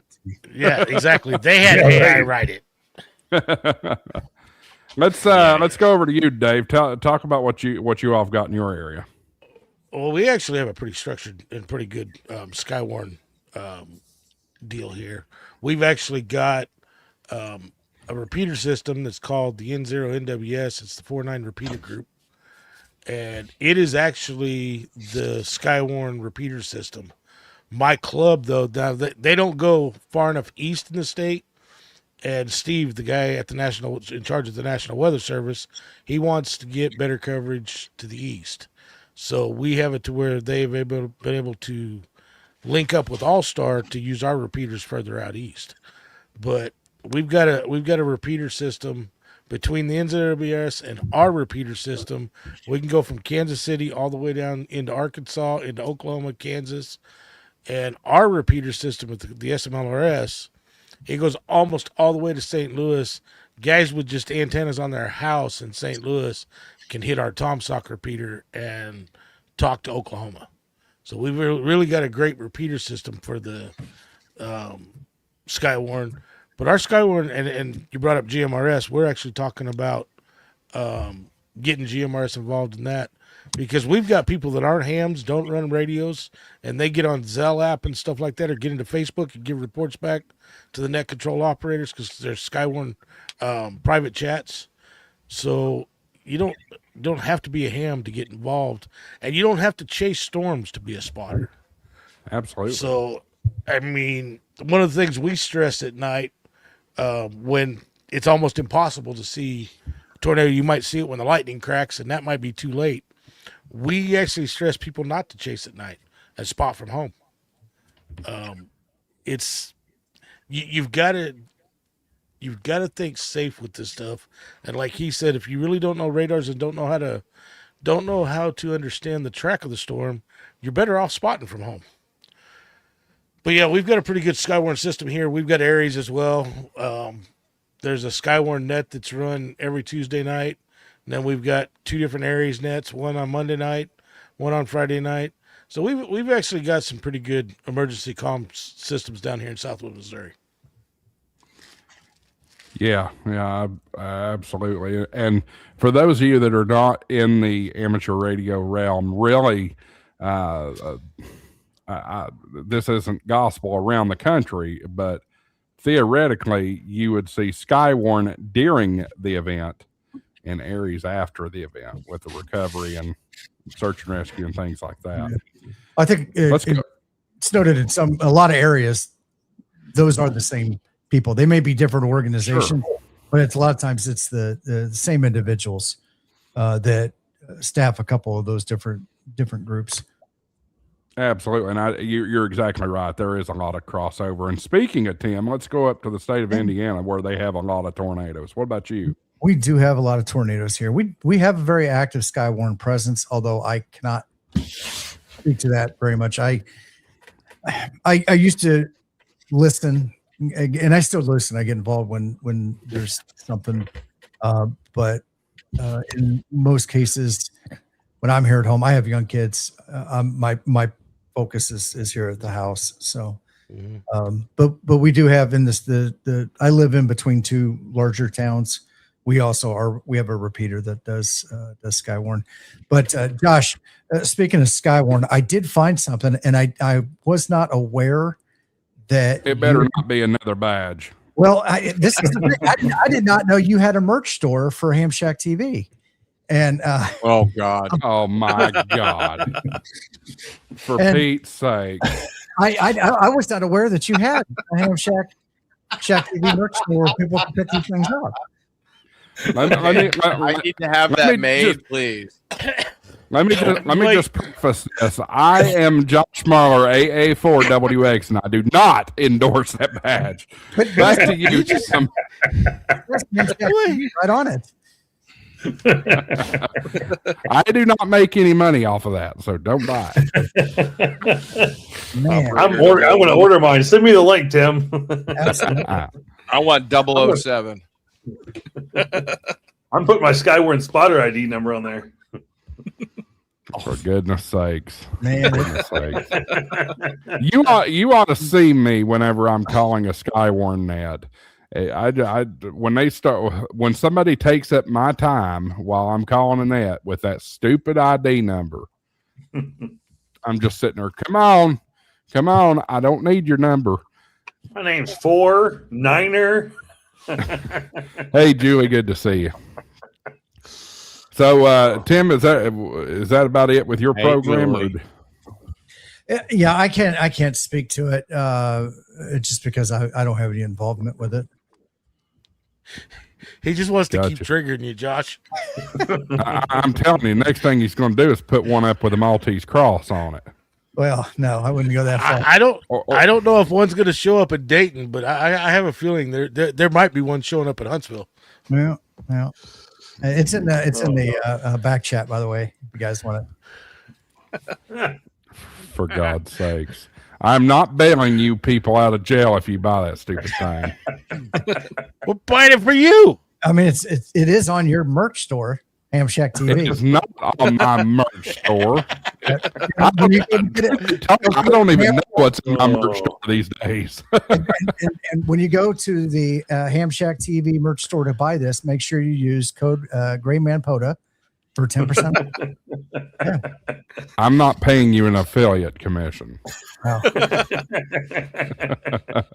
oh boy. Oh goodness. All right. Well, we are 10 minutes away from overtime. I don't know if is there anything going on in the amateur world that, of course, I was out last week. Is there anything going on in the amateur world that we need to discuss? Well, I know the Hurricane WatchNet are looking for operators for the Hurricane WatchNet for speaking of storm spotters, and getting prepared for that. So if you're interested in becoming a Hurricane WatchNet, your 14.300 frequency, taking up the channel all day person, you're more than welcome to join that. So, but in all honesty, they do have a legit cause and a legit purpose, and they really do serve a good purpose out there. So I make fun of that a little bit because they really do think it's their channel. They run it all day long, but it's I get a little aggravated over that when they get a little contentious sometime on that, but it is really a good thing to have, and it's a good thing to be a part of, and you got the time to dedicate to it or spend time with it. It is a cool thing. So they're looking for more operators to be able to do that and make that work. And so just the only thing I can think of kind of weather related and kind of any amateur radio news. And you want all your latest news, go check out This Week in Amateur Radio podcast, by the way, over 1,400 episodes, and get all your latest information. Josh and I are both anchors on there from time to time. So you can always get your latest news right there too. The funny thing about that is you and I have been talking about how they've got so many anchors now, the frequency has spread out and how often we do it. I'm on my, he asked me to do it last week. I'd be my 4 weeks in a row, but I couldn't do it last week because I was traveling up to see my wife. So otherwise I've done it 4 weeks in a row here. So, well, he wanted me to do it 2 weeks in a row. And I told him, we're moving this week. Probably not the best week. So no, probably not. Yeah. Frequency and use. So Yes, it is. Get off my frequency. All right. Lord, Let's I take don't early think check-ins. you- Let's do a quick. We got 8 minutes. Let's see if we can. Let's get in. Give everybody about 2 or 3 minutes here and do a round robin of kind of how we're doing with either ham radio or your channels or whatever else you got going. So, You first. No, start with Levi and just come around, and then it ends with Josh. Yeah, Levi's in the 12 o'clock position. That works out great. that's perfect. I'll take it. For me, I was off of work today, which is nice, and I'm off work tomorrow. So I decided to work on installing HF into my truck. So I finally got around to bought an 891 and an ATOS, and I figured I'd start out there and go from there. So outside of that, the grounding project I've been working on for the house is operational now, and I probably have a lot of video editing to do and maybe put out a video on that. I also set up, and you guys can tell me if I'm crazy for doing this or not, but where I live, I'm far enough away from our repeater that during inclement weather, I cannot reach the repeater from inside the house with a handheld, an HT. So I bought a cheaper, not cheapest, but cheaper. I bought a Yaesu FTM 150 that I see as kind of a sacrificial radio that I can use during weather. And if it takes a hit, then I didn't lose a 991 or, something more expensive. So I don't know if that was, just crazy or if it was, a good idea. In my head, it seems like it makes sense, but yeah, that's what I've been up to. Can I give you an idea? 2-meter antenna. I've got a Comet 333 up there right now, the tri-band, but Okay. Let me give you get out with 50 watts. You should be able to get out with that just fine. Oh yeah, let me give you an idea, Levi. Not saying go do this right now, but I'll tell you what I have found is a great method. If you need to be around the house and get into something more powerful. I can't tell you what all radios do this, but my 5100 does this. That's NICOM rig. Crossband repeat. Crossband repeat will save your life when it comes to stuff like that. It's a little difficult to set up at first, but once you figured it out, it's super, super easy. And basically what you're doing is you're talking with your HT into your 5100, and then it repeats it back out on the frequency you want it to. Gotcha. Well, Levi, there's other ones too. If you want to find a used one, you can join the 400 Mafia. It'll do crossband repeat. Okay. Yeah, I've got a 27 500 in my truck, but that's right. This one does it too. So, all right, we each about got about a minute left. Michael. What do they say in the Senate? What do they say in the Senate? I divert my time, or I yield back. I yield back my time. Yeah, there we go. I'm not doing anything this week, or maybe this weekend. We have Weekend Warriors tomorrow night on N1OG. You can check us out if you're a veteran and you need some therapy time. Come hang out with us tomorrow night. Other than that, getting the camper ready for Nearfest. We have a boatload of people coming up actually on the end of April. It's Thursday, Friday, Saturday, April 30th, May 1st, May 2nd. God, words are hard. Anyway, so we're gonna getting the camper ready for Nearfest. I've got to do an alignment onto it. Believe it or not, I can change the alignment on my camper. So I've got to change some alignment specs onto it. Get the table mounted, get the batteries charged, 300 amp hours in there, so I can not worry about anything the whole weekend while we're up there. So great fun, great times, great camping, and there's many more Thursdays before Nearfest. So if you're not going to be there, you're not going to be there. But I hope everybody whoever's in the Northeast can get up there And hey, while you're at it, push the like button wherever it is. It's down here somewhere. So I think it's right about there. Push the like button, subscribe, come follow us, and come see more good information and shenanigans. Speaking of shenanigans, Chavez says, "Is No, he I'm not not on the couch asleep?" I am not on the couch asleep. No, dude, I You're not was just down anytime getting soon. sick and bored. Yeah, but we thought he was starting to go to sleep because he dropped off the stage and turned his camera off on us. I had to go handle the dogs. Sorry. Well, of any time for that to happen, it was during Chris Bowden, and it made it even better. Like, Yep. we were laughing so hard. We were laughing our asses off. It was so good. funny. It Oh, was. trust me, I had a few friends that were watching that were laughing their asses off. They're like, "Oh my God, you fell asleep. Oh my God, you snored." I was like, "Really?"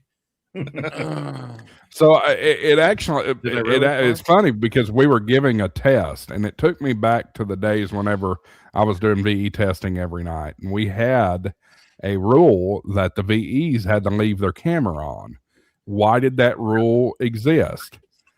So they had to go Because to the sleep. no, it's actually not that. Because they had a VE that had a medical event with the Oh. camera off. And Oh, while I understand and respect that and care about the other people, I don't like the distraction of a VE leaving their camera on for the candidate. So anyway, I'm glad you're okay, Michael. You're not thanks.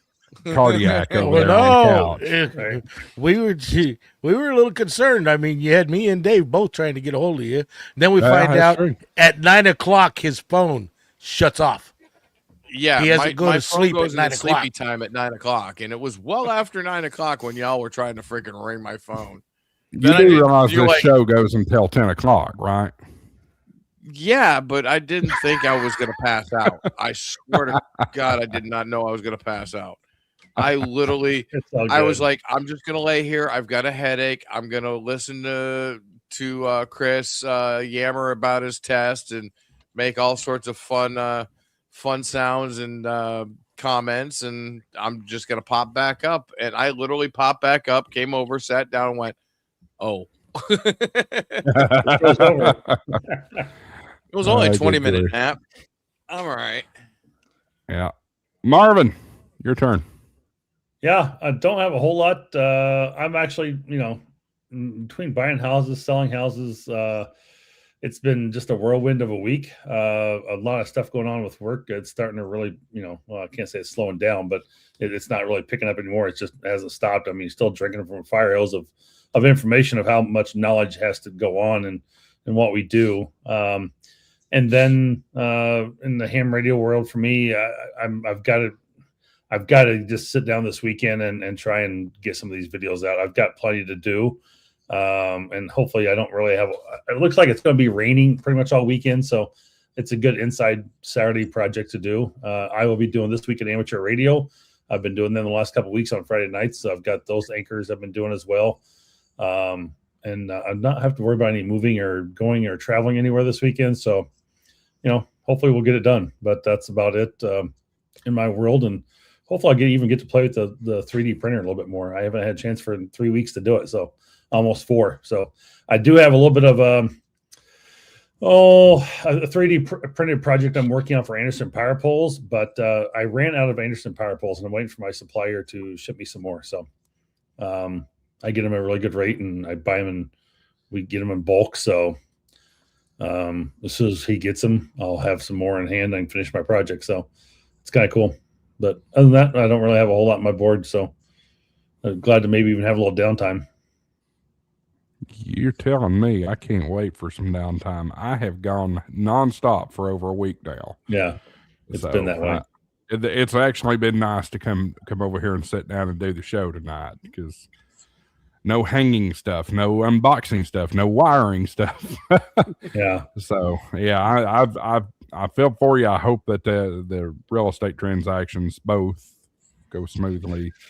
I hope so. and get it over with. I'm still fighting a little bit of mortgage stuff, trying to get some stuff settled and trying to get a rate locked in, and it's just been a nightmare. So I feel like one company's trying to take me for a ride, and the other one is just not moving quick enough. So I was like, I'm playing games right now. Interest rates are volatile right now. I'm glad we closed when we did. Otherwise, I'd be paying about 0.3% more. So that doesn't sound like a lot, guys, but that is a lot. Did it? It does add up. It does. Yeah, it just went down again today. That's good news. Speaking of Dave, what's going on to you? What's up? Oh, I'm kind of in the same boat as Marvin. Work is just kind of killing me right now. Matter of fact, they wanted me to do some stuff tonight, and I flat told them no. I've got to take some time for myself. I've got some antenna videos that I need to get done and get out. Got a new antenna coming that I'm gonna play with, and got the more expo coming up, so I'll get to see Tim here in less than a week. Mhm. And because nobody else in the stream's coming to it, just be me and Tim from the stream. You need to come next year, Josh. Andy's coming, isn't he? Andy's not here tonight, is he? That's true. He is not here. Not here. We've said it twice now. Say Andy the third time, maybe he'll pop in.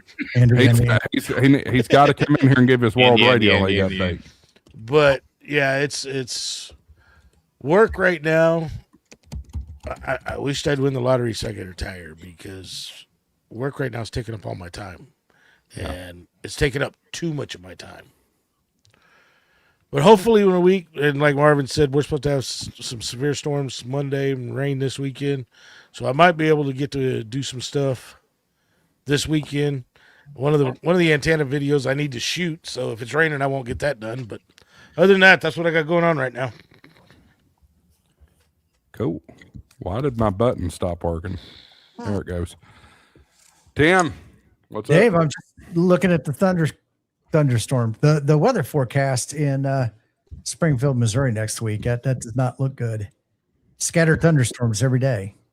It's supposed to up to Tuesday, possibly Wednesday, yes, but then Thursday, Friday, Saturday, it's just supposed to be a little chilly. Well, I'm seeing 70s and 80s, although Saturday's like 70 and 72 on Sunday. So who knows? But, sounds like Florida. Hamcation all over again. Yeah. So just getting ready for the trip. Got some new camping gear and stuff like that coming in. Also, All-Star. Get my All-Star. I have a portable All-Star node for the truck. I'm not going to worry about giving that number because I don't really use it, and I don't want people connecting to me. The thing that everybody needs to do is get on Jason, the Ham Radio 2.0's node. He's got a cloud node. 43136. Yep, 43136, and that is a great place to get a hold of people, especially when we're traveling. My node is constantly connected to his all the time. Yeah, and that's what I do with mine too. I have two of them. I have one here in the house and one that I keep in the truck. And when I remember to turn on the internet on my phone, it connects immediately, and then I'm just using my radio in the truck, which is nice because, and especially when you're traveling, that made the difference. When I drove down to Florida, I was in constant contact with a group of people with almost flawless communication the entire time down the interstate. It's kind of like that whole argument about local radio versus satellite radio, how you can get your satellite radio and listen to the same programming without interruption. This is kind of the same thing with All-Star. You get to talk to the same group of people throughout the day as you're driving across state. So that is nice. So looking forward to that. I did get a Mercury Light amplifier. So I am ready. They are back in stock. I am ready to start doing some 600 watt POTA activations. Primarily on AM, and for that guy that was bitching about me having 10 watts on a park bench, and I wasn't deserving of the frequency. So Unfortunately, I wasn't prepared. Problem is that most of the portable antennas I have are lightweight, backpacking type antennas and things like that aren't rated for more power. So I'm actually trying to figure out what I can build or make that can handle a little bit more power and not get super heavy. So stay tuned. We'll figure something out. Sounds like fun stuff. Speaking of fun stuff, Julie's in the chat. Me and Caitlin going on a boat this weekend. Boda Poda. I'm all about that. That sounds like a lot of fun. There you go. You probably get seasick. It's in the open ocean.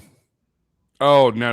I don't. I mean, if I'm going in the ocean, it's going to be a freaking cruise ship because I can't do those huge waves. I had no way. All right. Now for me, I guess. We're going to start getting back into production. First and foremost, I am going back to work on Tuesday. Praise the Lord. That'll be my vacation, going back to work. So I'm excited about that. My knees and my legs and everything is excited about going back to my office and doing real work. Let's see here. Coming up on the channel, don't have any videos scheduled yet. I will be starting to crank some stuff. Obviously, we're trying some new things here with the studio and that kind of thing. Really enjoying the possibilities of this much larger space. Next week, we have PodaCat, K3 SBP is coming on. I'll let Marvin talk a little bit more about that here in just a minute. So that's next week. And then the following week, we want to see your mobile shack. There is a channel in the Discord, in the Ham Shack TV Discord, for you to submit your mobile shack for review.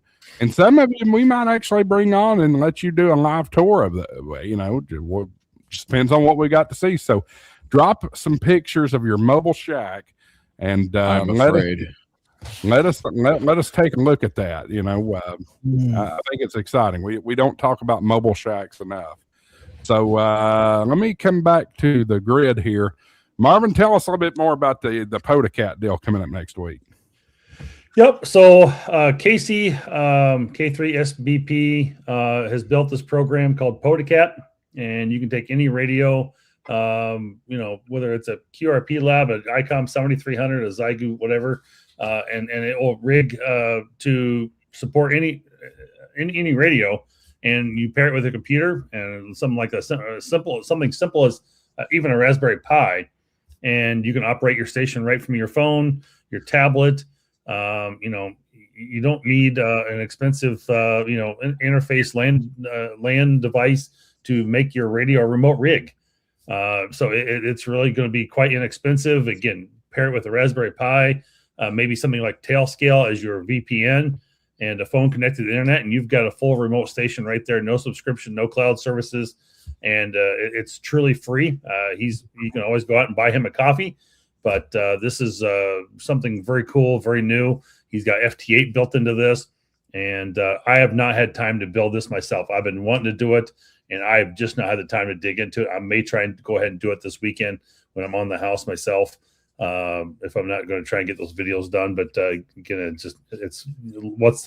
where do you pick your poison, where you want to go and what you want to get done this evening or this weekend. So, but you can do remote signal sideband, FT8, CW.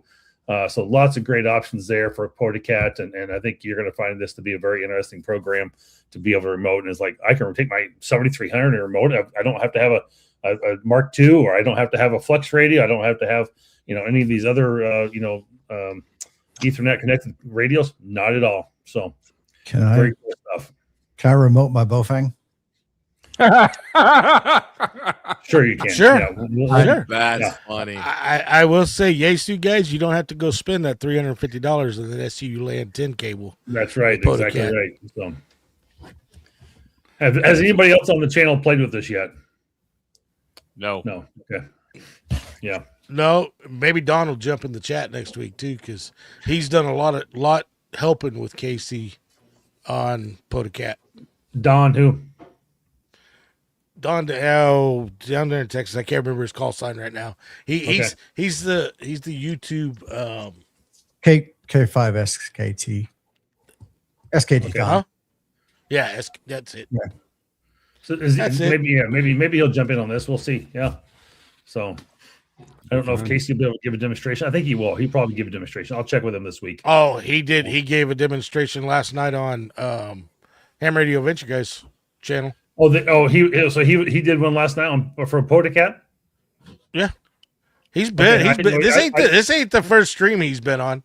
No, I knew it's not his first stream he's been on. Tim had him on the kids table. Oh, so he's stealing from us. I see how's the Tim doing, huh? No, it wasn't kids table. No, it wasn't me. What?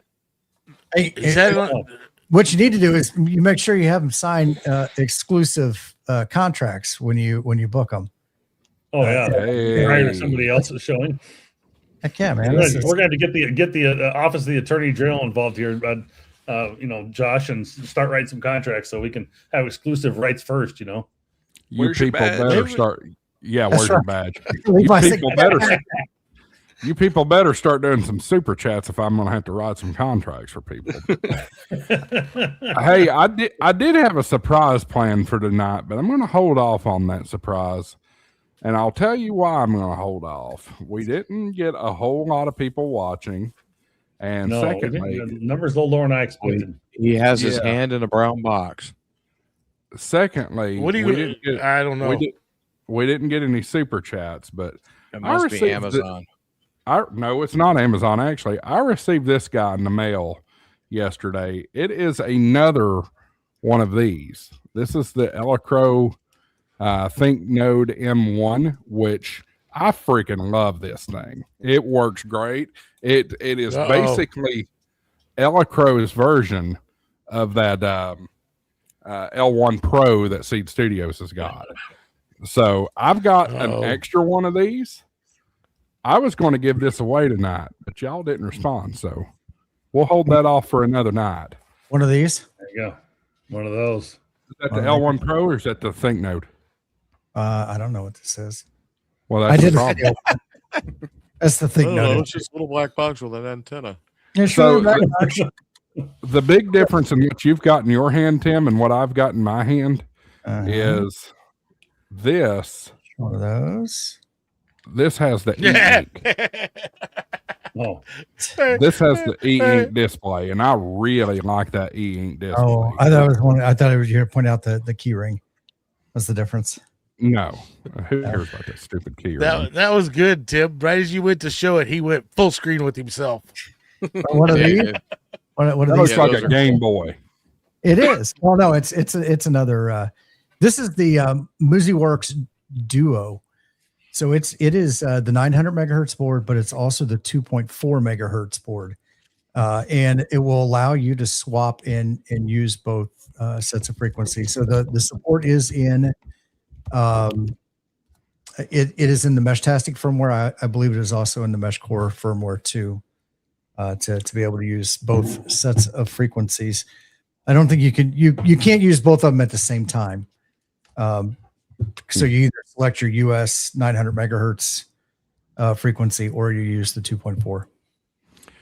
That you just got me kind of excited.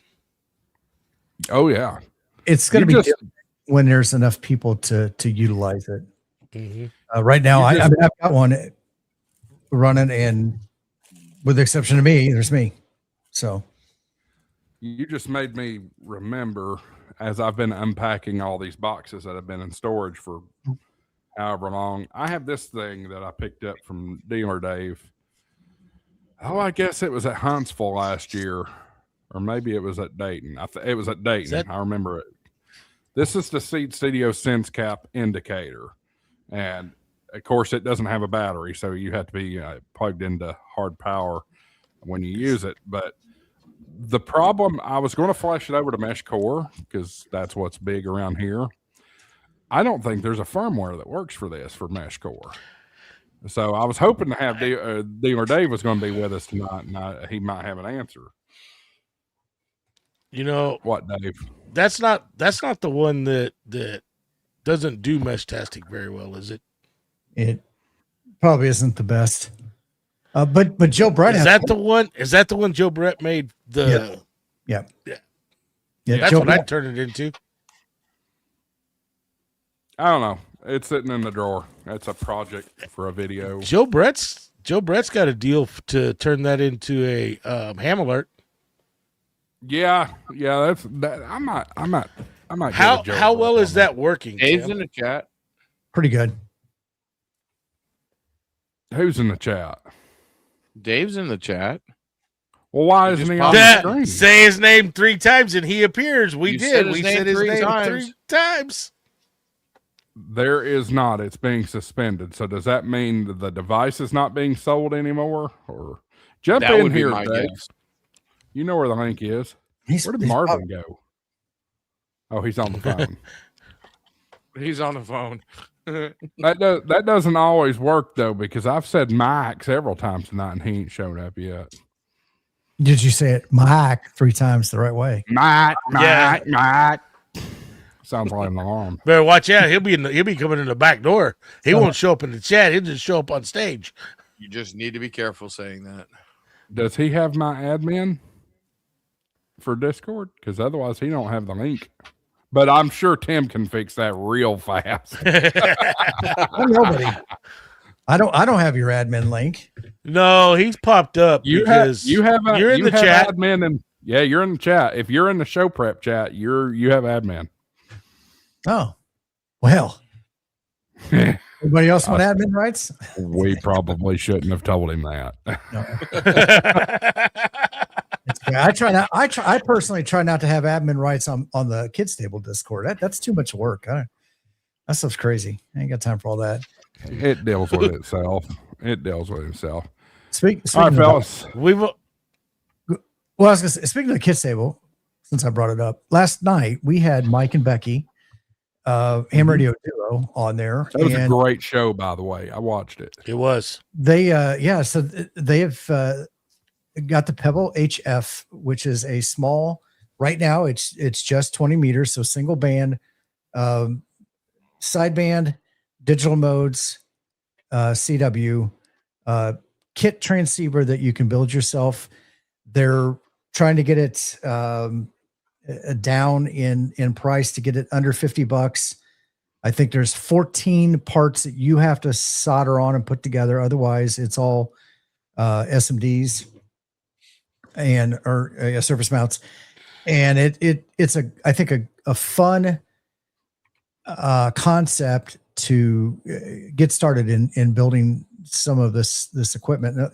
And one of the things, we as amateur radio operators, there's that appliance operator side, and then there's the technical side, and that is a way to dive in and do more than just plug it in and push some buttons. You're learning more about this hobby, more in depth, and I think it's a fun project. And I hope a lot of people get an opportunity to get one of those, especially because they're trying so hard to get it at such a low price. And I think, I'm not gonna say it's the case, but a lot of people bag on Bofang, but most of the people in today's hobby have a Bofang and bought one because it was an easy barrier to get into, where you didn't feel bad if it got damaged. And so I'm excited about it. And Pebble HF is their is the website for that. Well, I was really interested in that kit until I saw them little baby toroids. I am not winding those wires on those baby toroids. Yeah, get your grandkids involved in that, Dave. They got small fingers. They won't. It won't. When I see my grandkids, they won't have it out yet, so it won't do me no good. Yeah, okay. Well, ship it off to them, and they can ship it back when they're done. But actually, so the toroids, I believe, one is 10 wraps and the other one is 7, and it's not. What did Becky say? It's the precision in the wraps don't have to be that good. So it's just part of the filtering network. I understand what it is, but Tim, if I'm going to wrap toroids, I want it to look proper. So I'm not wrapping them little baby toroids. Yeah. All right, let's put a pin in this thing. I saw Dean or Dave pop in for a second, but I guess he had something else come up. So, but I will agree with Tim. If you're worried about soldering, all the hard stuff's done on that Pebble HF. What's being soldered, what you'll have to solder, is actually probably pretty good for actually learning and picking up soldering. Yes, I agree. I will notate this. X-Pax Hinko, hope I'm pronouncing that right. Hey, all new ham here. You know what new ham means. I need to actually play a clip for once here tonight. So, new ham. There's your ding. Oh, wait. I got to turn the volume up. There you go.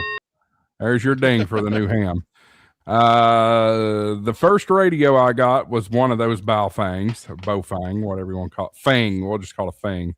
And I picked up an SDR so I can listen/learn about HF before going for general KD3 CVH. That is a great strategy. Absolutely great strategy. So yeah, and if people are harassing you about the Bowfang, ignore them. I mean, yes. I've been a ham for 32 years, and I have a couple of them in the shack. They're great price point radios because I can take it out in the yard, and while I'm mowing the lawn and stuff like that, if it gets damaged, I'm not worried about it. I'll buy a new one. Right there, 2 of them in hand. See, yeah, and this comes in the prison edition. Yeah, see, I want a prison edition, and there's another one. So don't let them prison. Well, the clear is the apparently. This is what I've been told. I only can tell you what Mike KMRD tells me, but in the prison, they have to be clear. Let me tell you something right now. If Mike tells you anything, don't forget to go check out K8MRDiswrong.com. I hear you in a master's class, TED Talk on AVRS there. Not me. Not me. That is certainly a courtesy of Cam4ACK. All right. I'm putting a pin in it, y'all. Let's I want to make a comment real quick. He did say he had people talk smack on him. Just ignore them. Don't let them bother you. More than welcome to come back with us every week. As you saw, there was 2 of us that showed you we've got Bowfang HTs, so you won't hear it from us. I've got one sitting on the shelf over there waiting on Charlotte to finish her ham radio prep and get her daggum license. And when she's got it, that Bowfang is hers, even though it's red, and red is my favorite color. But it's sitting here on the charger waiting for her. And very good point, Dave. Thank you for putting that out there. All right. We're going to black. We'll see y'all next week. Podacat. Bye, guys. It'll be a great episode. Later. We'll see ya. Peace.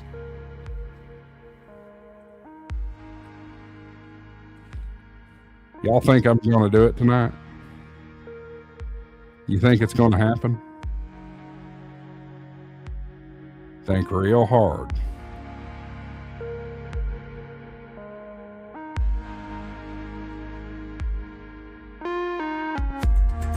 Nope, not happening tonight. Can't do it. Can't do it.